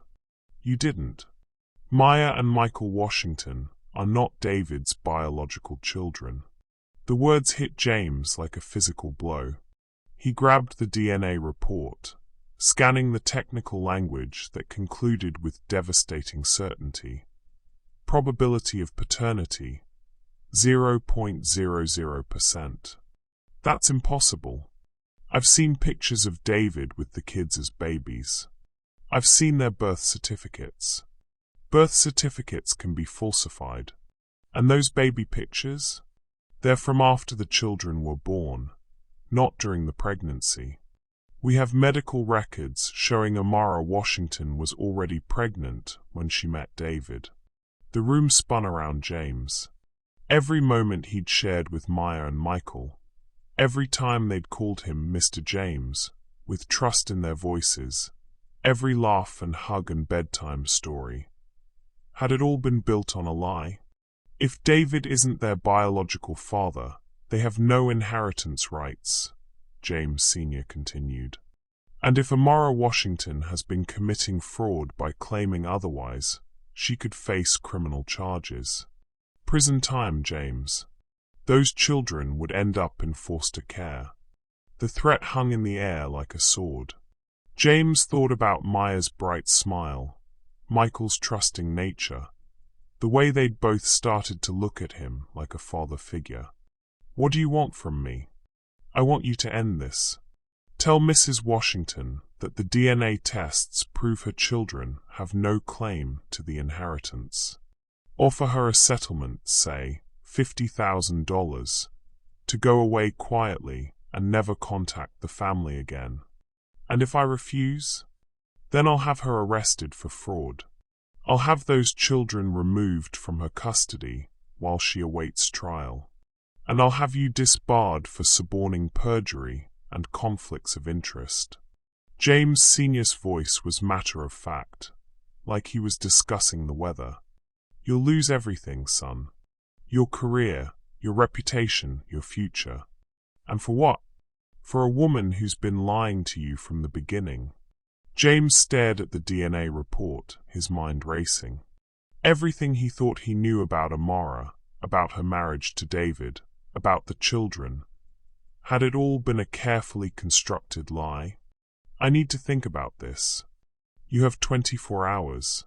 After that, I file criminal charges and initiate the disbarment proceedings. James Sr. stood up, signaling the meeting was over. James, I know this is difficult, but sometimes love makes us blind to people's true motivations. Come home, son. Stop this foolishness before it destroys your life. The drive back to the estate passed in a blur. James's mind kept circling back to the DNA report, to the implications of what his father had revealed. If Maya and Michael weren't David's biological children, then everything Amara had told him about her marriage, about David's love for the twins, about their family, all of it was a lie. But even as the logical part of his brain processed the evidence, something deeper rebelled against it. He'd watched Amara with her children. He'd seen the love in her eyes when she looked at them, the fierce protectiveness, the way she'd sacrificed everything to keep them safe and fed. That kind of love couldn't be faked. Could it? He found Amara in the kitchen, helping Maya and Michael make sandwiches for a picnic lunch. The scene was so domestic, so natural, that for a moment he almost convinced himself his father's revelations were lies. James, you're back. Michael ran to him, wrapping small arms around his waist. Mama said we could eat lunch in the garden. Want to come with us? Looking down at Michael's trusting face, James felt something break inside his chest. Actually, buddy, I need to talk to your mama about some grown-up stuff. Why don't you and Maya go set up the picnic, and we'll be right out? After the children had gone outside, James and Amara were left alone in the kitchen. She was putting away sandwich supplies, humming softly to herself, and he found himself memorizing the sight. This woman who'd become so important to him, who might have been lying to him from the very beginning. James, you look like you've seen a ghost. What happened with your father? He pulled out the DNA report and set it on the counter between them. Amara's humming stopped. Her face went completely still as she read the document, and James watched her world crumble in real time. Where did you get this? Her voice was barely a whisper. My father had the children tested during a clinic visit. Amara, tell me this is wrong. Tell me there's been some mistake. She sank into a chair, the DNA report clutched in her trembling hands. Oh God, James, I can explain. So it's true? David isn't their biological father. The silence stretched between them like a chasm. Outside, Maya and Michael could be heard laughing as they spread a blanket on the grass, innocent of the earthquake happening in the kitchen. David knew, Amara said finally, her voice hollow. He knew from the beginning. The admission hit James like a physical blow. What? I was pregnant when I met David. The father. He was someone I thought I loved, someone who disappeared the moment I told him about the pregnancy. I was alone, scared, working 2 jobs and barely making ends meet. Tears were streaming down her face now. David was a customer at the diner where I worked nights. He saw me struggling, saw me getting bigger, and one day he offered to help. Help how? He offered to marry me, to give the babies his name, his protection, his love. He said every child deserved a father, and he wanted to be theirs. James felt the ground shift beneath him. The bank records, the regular payments throughout your marriage. David insisted on giving me money every month, so I could stay home with the twins instead of working. He called it my salary for being the best mother he'd ever seen. Amara's voice broke. He loved Maya and Michael from the moment they were born. He was their father in every way that mattered. But not biologically. No, not biologically. The kitchen fell silent except for the sound of children playing outside and Amara's quiet sobs. James stared at the DNA report, his mind reeling with the implications. James, please, Amara whispered. I know how this looks. I know what your father is probably telling you. But David wanted this inheritance to go to Maya and Michael. He considered them his children. But they're not his children. The words exploded out of James with more force than he'd intended. Legally, biologically, they're not his children, which means they have no claim to the inheritance, which means everything we've been fighting for is based on a lie. It's not a lie. David loved them. Love doesn't change DNA, Amara. Love doesn't change the law. James was pacing now, his careful composure finally cracking. Do you have any idea what position you've put me in? Do you understand that my father can have you arrested for fraud? That he can take Maya and Michael away from you? James, please. All this time, I've been risking my career, my family, my future. For what? For a woman who's been lying to me from day one. I never lied to you. You told me David was their father. He was their father. Amara stood up, her own anger finally matching his. He changed their diapers, walked the floor with them when they were sick, taught them to ride bikes, read them bedtime stories. He was their father in every way that matters, but not in the way that matters for inheritance law. The accusation hung in the air between them like a weapon. Outside, Maya called for her mother to come see something, her voice bright with innocent joy. Is that what you think? Amora's voice was dangerously quiet now. You think I seduced David for his money? You think I manipulated him into marrying me, so I could eventually claim an inheritance I didn't even know existed? I don't know what to think anymore. You want to know the truth, James? The real truth. Amora's eyes blazed with hurt and fury. David never told me about his family's money because he was ashamed of it. He was ashamed of people who would judge a child's worth by their DNA instead of their heart.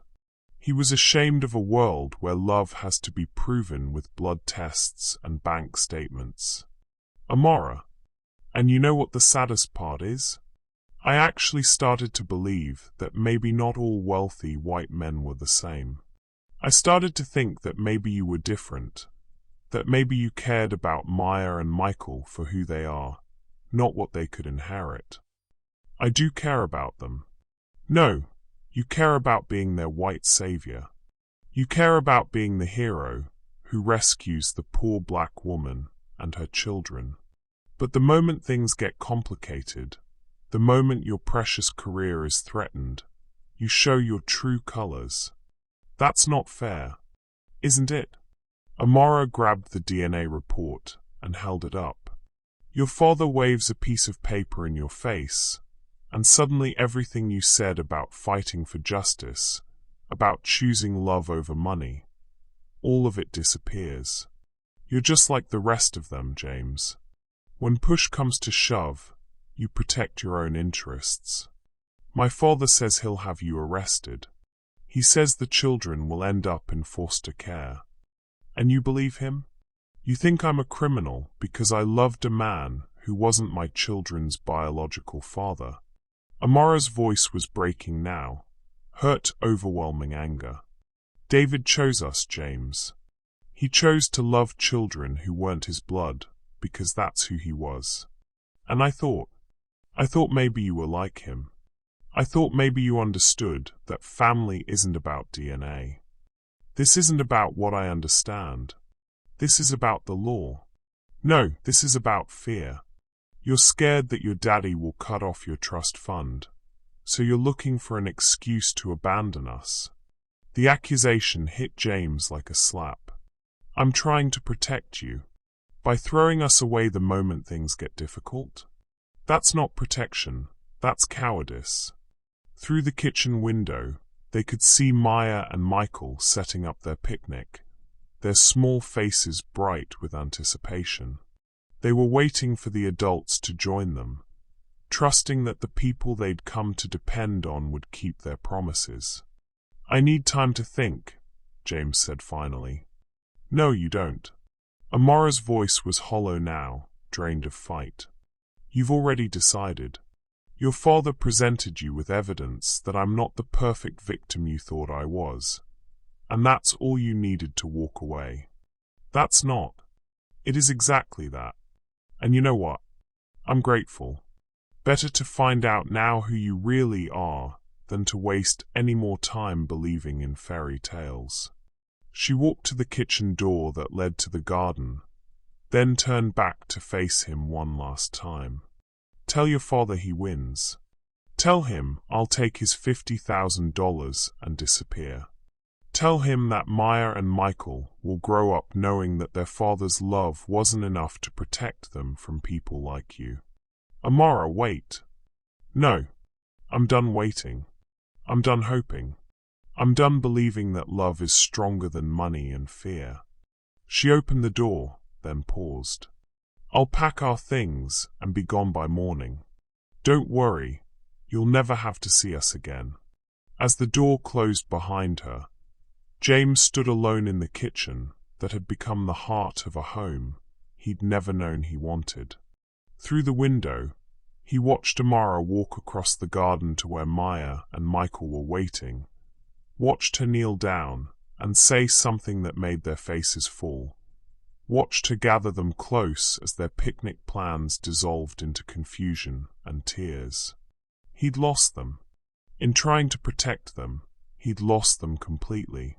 And for the first time in his adult life, James Mitchell III understood what it felt like to choose money over love, and discover that the cost was everything that mattered. The mansion felt like a tomb after Amara and the children left. James sat in the library at 3 a.m., surrounded by the remnants of their legal battle. Files scattered across the oak table, coffee cups growing cold, his laptop displaying a half-written email to opposing counsel that he couldn't bring himself to send. The email that would formally withdraw from representing Amara Washington and concede the inheritance case. His finger hovered over the send button, but every time he tried to click it, he saw Michael's face when Amara had told them they were leaving. The 8-year-old's confusion, the way his small voice had asked, "But Mama, I thought this was our house now." "It's not our house, baby," Amara had replied, her voice carefully controlled. "It never was." But that wasn't true. James had seen them here, really seen them. Maya reading in the window seat of the library, her legs tucked under her as afternoon sunlight caught the gold in her braids. Michael racing through the gardens, his laughter echoing off the mansion's walls. Amara in the kitchen, humming as she made breakfast, looking more at peace than she had since David's death. They belonged here. Blood or no blood, DNA or no DNA, they belonged here. James closed the laptop without sending the email and walked to the window. The security lights illuminated empty gardens where just hours ago, children had played. The silence was deafening. His phone buzzed with a text from his father. "Have you handled the Washington situation?" Instead of answering, James found himself pulling up the surveillance photos his father had shown him. Images of Amara during the worst months of her life. But looking at them now, he saw something different than desperation. He saw dignity. He saw a woman who'd faced poverty and grief and fear without losing her grace, without compromising her values, without begging for help from people who'd made it clear she wasn't worthy of their consideration. He saw the kind of strength his privileged world had never taught him to recognize. Another text from his father. Asterisk James, answer me. Is this matter resolved? Asterisk. This time, James typed back. Asterisk no. It's not resolved. Asterisk. The phone rang immediately. James let it ring 4 times before answering. What do you mean it's not resolved? His father's voice was sharp with irritation. I mean, I'm not withdrawing from the case. James, we discussed this. The DNA tests. The DNA tests prove that David Washington chose to love children who weren't his biological offspring. That makes him a better man than most, not a lesser one. Don't be naive, son. This is about legal standing, not sentiment. Is it? Because I've been thinking about this all night, and I keep coming back to one question. Why does it matter whose DNA those children carry? Because inheritance law. No, Dad. Why does it matter to you? Why does it matter to the Washington family? Why is everyone so desperate to keep Maya and Michael from inheriting money that's been sitting in accounts for 5 years doing nothing but earning interest?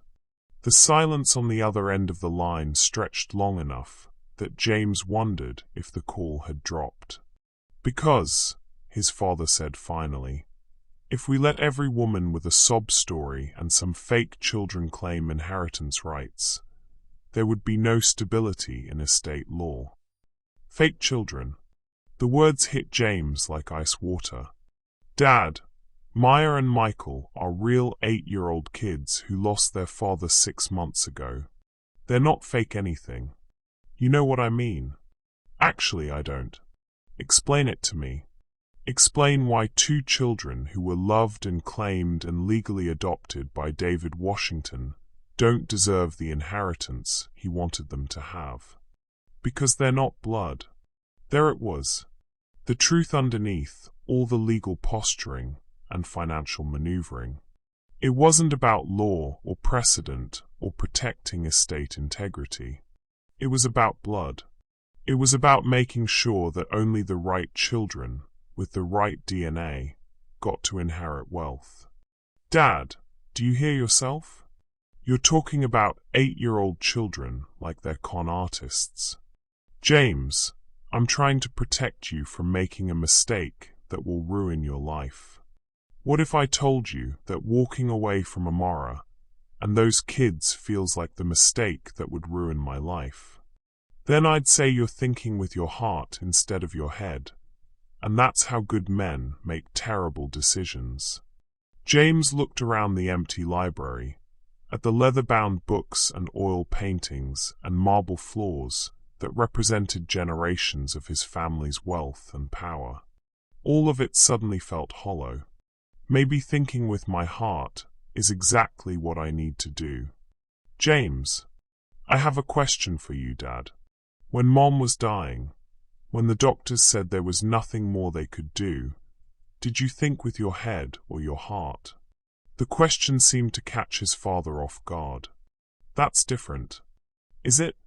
Because I remember you spending every penny we had on experimental treatments. I remember you flying her to clinics in Switzerland and Germany, chasing down every possible cure, no matter how remote the chances. The lawyers told you it was financially irresponsible. The accountants said you were throwing money away. But you didn't care about logic or financial sense. You cared about love. Your mother was my wife, and Amara could be mine. Maya and Michael could be my children. Not biologically, but in every way that actually matters. The admission surprised James as much as it seemed to shock his father. But saying it out loud, he realized it was true. Somewhere in the past few weeks, he'd stopped seeing Amara as a client and started seeing her as the woman he wanted to build a life with. He'd stopped seeing Maya and Michael as beneficiaries of an estate and started seeing them as the children he wanted to help raise. Son, you barely know this woman. I know she's the strongest person I've ever met. I know she chose dignity over money when most people would have compromised their values for financial security. I know she loves her children more than life itself, and they love her the same way. James paused. And I know that the happiest I've been in my entire adult life was the week I spent in that house with the three of them, feeling like part of a real family for the first time since Mom died. James, please think about what you're saying. Your career, your reputation, will survive. And if they don't, I'll build new ones. But I won't be able to live with myself if I let fear cost me the best thing that's ever happened to me. James could hear his father's heavy breathing on the other end of the line, could practically feel him struggling between paternal concern and business pragmatism. If you continue with this case, his father said finally, I'll have no choice but to fire you. The firm cannot be seen as working against its oldest clients. I understand. You'll lose your trust fund, your inheritance, your standing in this community. I understand that too. And for what? For a woman who lied to you about her children's paternity? For kids who have no legal right to the money you're fighting over? For a family, Dad? For the chance to be part of something real instead of just managing other people's money and guilt? The silence stretched between them. 26 years of shared history and disappointment and love all tangled up in one impossible conversation. I can't support this decision, James. I know. I think you're making the biggest mistake of your life. Maybe. But I think walking away from them would be bigger. After hanging up, James sat in the empty library for another hour, processing what he'd just done. He'd chosen love over money, family over career, uncertainty over security. Every logical part of his mind was screaming that he'd just destroyed his life for a woman who might never forgive him and children who might never trust him again. But for the first time in months, his chest felt light instead of tight. At 5 a.m., he drove across town to the motel where Amara had taken the children. The parking lot was nearly empty, just a few cars that had seen better decades scattered across cracked asphalt. Room 127 was on the ground floor, its window covered by thin curtains that couldn't quite block out the glow from a neon sign advertising hourly rates. He knocked softly, aware that the children might still be sleeping. Amara opened the door after a long pause, her face guarded and exhausted. She was still wearing the clothes from yesterday, and her eyes were red-rimmed from crying or sleeplessness, or both. "What do you want, James?" "I want to tell you that you were right. About everything. I don't want to hear. I was a coward. I let my father scare me with threats and evidence and legal complications because it was easier than standing up to him. I let you and Maya and Michael pay the price for my fear." Amara's expression didn't soften. "Is that supposed to make me feel better?" "No. It's supposed to be the truth. And the truth is that I love you, Amara. I love all three of you. And I spent the night realizing that I'd rather lose everything I have than lose the chance to be part of your family. James, I quit my job this morning. Well, technically I was fired, but the result is the same. I'm going to lose my trust fund, my social standing, probably my apartment." He pulled out a business card for a solo practice attorney he'd looked up online. "But I'm also going to keep fighting for Maya and Michael's inheritance. As their lawyer, not their white savior. As someone who believes David was their father in every way that matters." Amara stared at the business card, then back at his face. "You're serious? Dead serious? I've already filed the adoption records, showing that David legally adopted Maya and Michael 2 years into your marriage. In the eyes of the law, they are his children.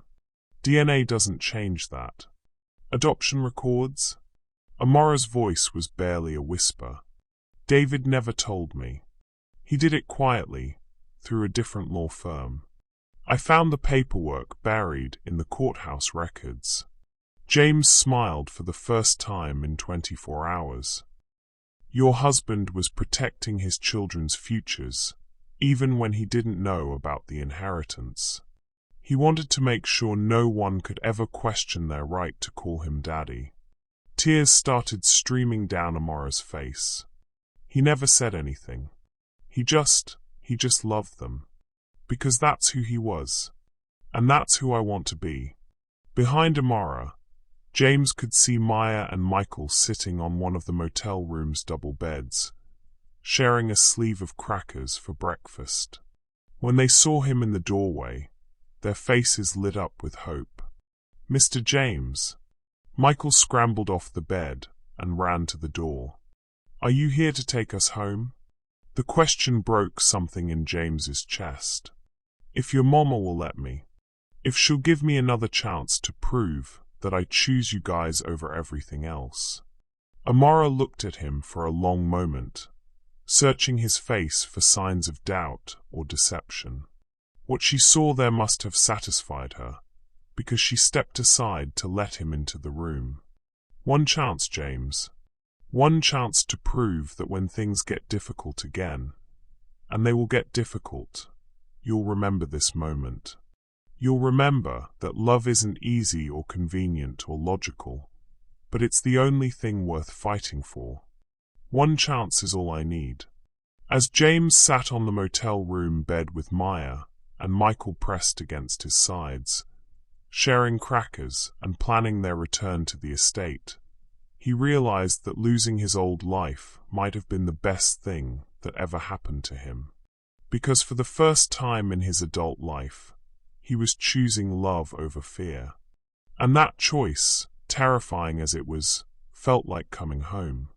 Dear viewers, do you believe people can truly change when love is on the line? Have you ever had to choose between security and following your heart? Share your story in the comments. We'd love to hear about the moments that changed your life forever.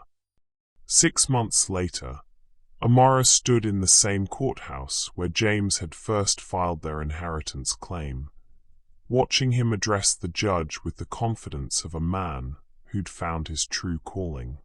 His solo practice had grown from a single desk in a shared office space to a small but respected firm specializing in civil rights and inheritance law. The expensive suits were gone, replaced by clothes that looked professional but not pretentious. The nervous energy that had marked their first meeting had been replaced by something steadier, more grounded. "Your Honor," James was saying, "the evidence is clear. David Washington legally adopted Maya and Michael Washington in 2022, making them his lawful heirs under state statute. The surveillance and harassment campaign conducted by the defendant family does not change this fundamental legal fact." Judge Patricia Chun, no relation to the social worker who'd visited them months earlier, reviewed the thick folder of evidence they'd compiled. Adoption papers, David's revised will that explicitly named Maya and Michael as beneficiaries, financial records showing his consistent support of the family, testimony from neighbors and co-workers about David's devotion to the children he called his own. "Mr. Washington," the judge addressed the elderly black man sitting at the defendant's table, flanked by 3 expensive attorneys. "Do you have anything to say before I render my decision?" Charles Washington Jr. was 83 years old, David's uncle and the current head of the Washington Family Trust. For 6 months, he'd fought the inheritance claim with every legal weapon at his disposal. He'd challenged the adoption papers, questioned the marriage certificate, even tried to argue that David had been mentally incompetent when he'd revised his will. Now, looking across the courtroom at Amara and the children he'd spent a fortune trying to disinherit, he seemed smaller than his reputation suggested. Older, tired. "Your Honor," he said, his voice carrying the weight of 8 decades, "I've spent 6 months fighting this case because I believed I was protecting my family's legacy. But sitting in this courtroom, listening to testimony about my nephew's life, about the kind of man he became and the family he chose to love, I realize I've been protecting the wrong legacy." The courtroom fell silent. Even his own attorneys looked surprised. David was a good boy who grew into a better man than I ever was. If he chose to love these children as his own, if he chose to build a life with Mrs. Washington, then that choice deserves my respect, not my opposition. Charles Washington looked directly at Maya and Michael, who were sitting in the front row wearing their Sunday best. "I'm sorry, children. I'm sorry your daddy's family failed him while he was alive. I'm sorry we failed you after he was gone." Judge Chin nodded slowly. "Mr. Washington, are you withdrawing your contest to this inheritance claim?" "I am, Your Honor. I'm also instructing my attorneys to establish a separate educational trust for Maya and Michael, independent of their inheritance. Every child deserves the best possible start in life, regardless of the mistakes their elders have made." The gavel came down with a sound that echoed through the courtroom like thunder. "In the matter of Washington versus Washington, I find in favor of the plaintiffs. Maya Elizabeth Washington and Michael David Washington are hereby recognized as the lawful heirs to the Washington family estate, with full rights to all properties, financial accounts, and trust funds as outlined in their adoptive father's will." The courtroom erupted in quiet celebration. James felt Amara's hand slip into his, her fingers intertwining with his as naturally as breathing. 6 months of legal battles, sleepless nights, and financial uncertainty had led to this moment. Justice served, a family's future secured, love vindicated over prejudice and greed. But the real victory wasn't the money or the property. It was the family they'd built in the process. That evening, they celebrated at the estate, not with champagne and formal toasts, but with pizza and root beer floats in the kitchen that had become the heart of their home. Maya and Michael had insisted on making victory crowns out of construction paper, dubbing themselves Prince Michael and Princess Maya of Washington Manor. "Mama," Maya said, licking ice cream off her spoon, "does this mean we never have to move again?" "Never again, baby girl. This is our home forever. And Mr. James gets to stay too?" Amara looked across the table at James, who was helping Michael add more root beer to his float. The question hung in the air like a promise waiting to be made. "That depends," Amara said carefully. "Mr. James has his own life, his own apartment, his own plans." Actually, James set down the root beer bottle and turned to face her. "I've been meaning to talk to you about that." He pulled a small velvet box from his jacket pocket, and Amara felt her breath catch. The children's eyes went wide with excitement. "Amara Washington, 6 months ago you taught me that love isn't about rescuing someone or being rescued. It's about choosing each other every day, even when things get complicated." He opened the box to reveal a simple diamond ring. Elegant but not ostentatious, beautiful but not showy. "You've shown me what it means to build a life based on love instead of fear, on family instead of finances." Maya clapped her hands together, bouncing in her chair. Michael grinned, so wide his face looked like it might split in half. "I know I'm not David," James continued, his voice steady despite the magnitude of the moment. "I know I can't replace him in your heart or in the children's memory. I don't want to replace him, but I'd like the chance to build something new with all of you. To be Maya and Michael's stepfather, your husband, part of this beautiful family you've created." Amara stared at the ring, her throat tight with emotions she'd thought she might never feel again.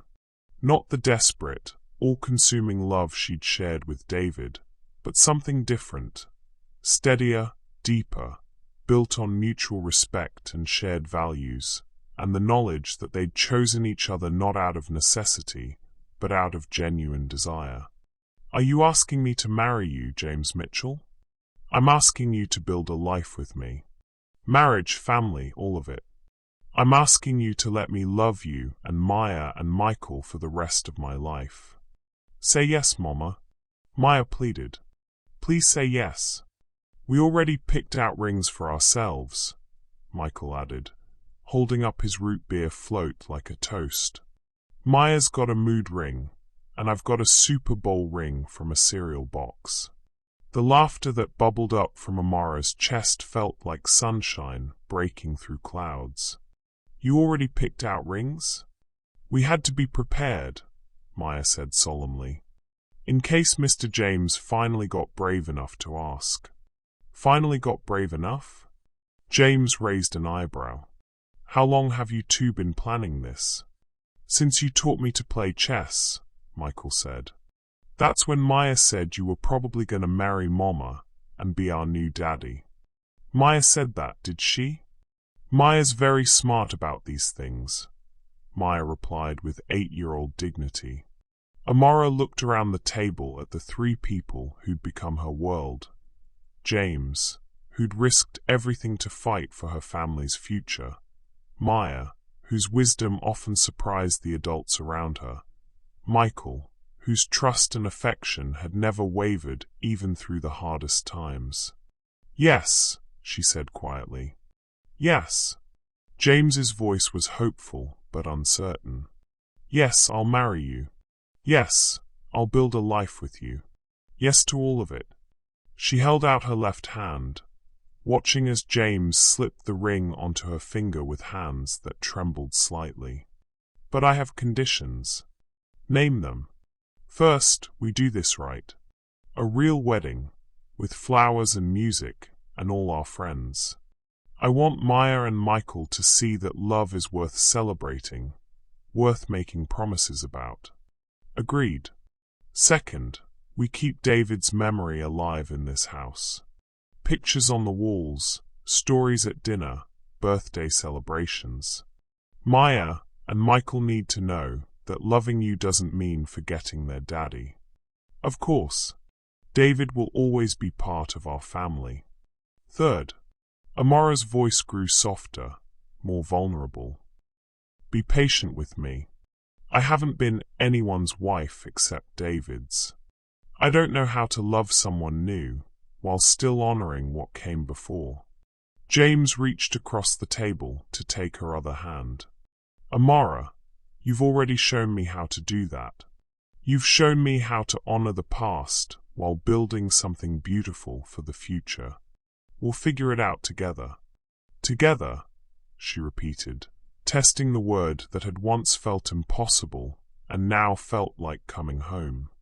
The wedding took place 3 months later in the estate's gardens, surrounded by the friends they'd made during their legal battle. Thomas Lee, the contractor who'd helped restore the house, walked Amara down the aisle. Karen Chen, the social worker who'd become an unexpected ally, served as Maya's flower girl advisor. Even Charles Washington Jr. attended, bringing a wedding gift that made the entire gathering gasp. A photo album documenting David's childhood at the estate, pictures his family had kept but never shared. David would have wanted his children to know where they came from, the old man explained to Amara during the reception. And I think he'd approve of the man you've chosen to help you raise them. As the sun set over the gardens where David had played as a child, and where Maya and Michael now chased fireflies in their wedding finery, Amara and James stood together on the mansion's front steps, watching their children, create new memories in a place that had once represented exclusion, but now symbolized love's triumph over prejudice. Do you ever regret it? Amara asked, leaning against James's shoulder. Giving up your old life for this one? Never. His arms tightened around her. My old life was about managing other people's wealth and guilt. This life is about building something real with the people I love most. Even when Maya wakes us up at 6 a.m. because she's excited about her science project? Especially then.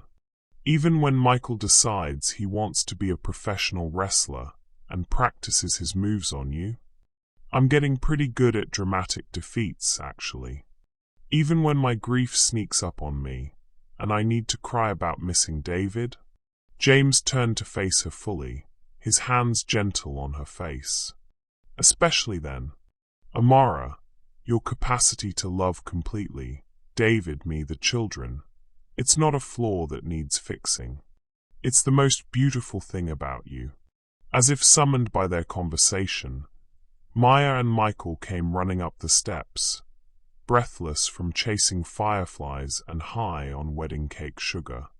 Mama, James, we caught 3 fireflies, but then we let them go because Maya said they probably had firefly families who missed them, Michael reported, his bow tie askew and grass stains on his knees. Very thoughtful of Maya, James said solemnly. I also told him that fireflies are basically flying stars, so when we let them go, we were setting stars free, Maya added, her flower girl dress now decorated with grass stains that matched her brother's. Now that, Amara said, is definitely worth celebrating.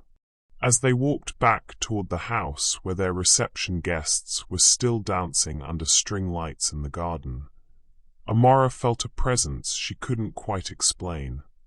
Something warm and approving, like David's spirit giving his blessing to the new family they were building. The inheritance had given Maya and Michael financial security, a beautiful home, and opportunities their father could only dream of providing. But the real treasure was what they'd built in the process. A family chosen not by blood or obligation, but by love and commitment, and the daily decision to show up for each other. James had been right all those months ago. Some things couldn't be fixed with contracts and legal briefs, but they could be healed with patience and trust, and the radical act of choosing love over fear, again and again, until it became as natural as breathing. 5 years later, when Maya was 13 and Michael was asking about colleges, when Amara's non-profit foundation for single mothers had helped hundreds of families, when James's civil rights practice had grown into one of the most respected firms in the state, they would look back on this night as the moment their real life began. Not when they won the inheritance, not when the judge ruled in their favor, but when they chose each other completely and built something beautiful from the ashes of loss and the promise of love renewed. "Welcome home, James Mitchell," Amara whispered as they reached the front door. "Welcome home, Mrs. Mitchell," he whispered back. And as their children raced ahead into the house that had once excluded them but now embraced them, as music and laughter spilled from the gardens where love had finally conquered prejudice, Amara Washington Mitchell knew that sometimes the best endings were really just beginnings in disguise. If this story touched your heart, please don't forget to like this video, subscribe to the channel, and turn on notifications so you never miss another story like this. Tell us in the comments where you are watching from, and what lesson did you learn from Amara's story today? Your comment might inspire someone else to listen with their heart, too.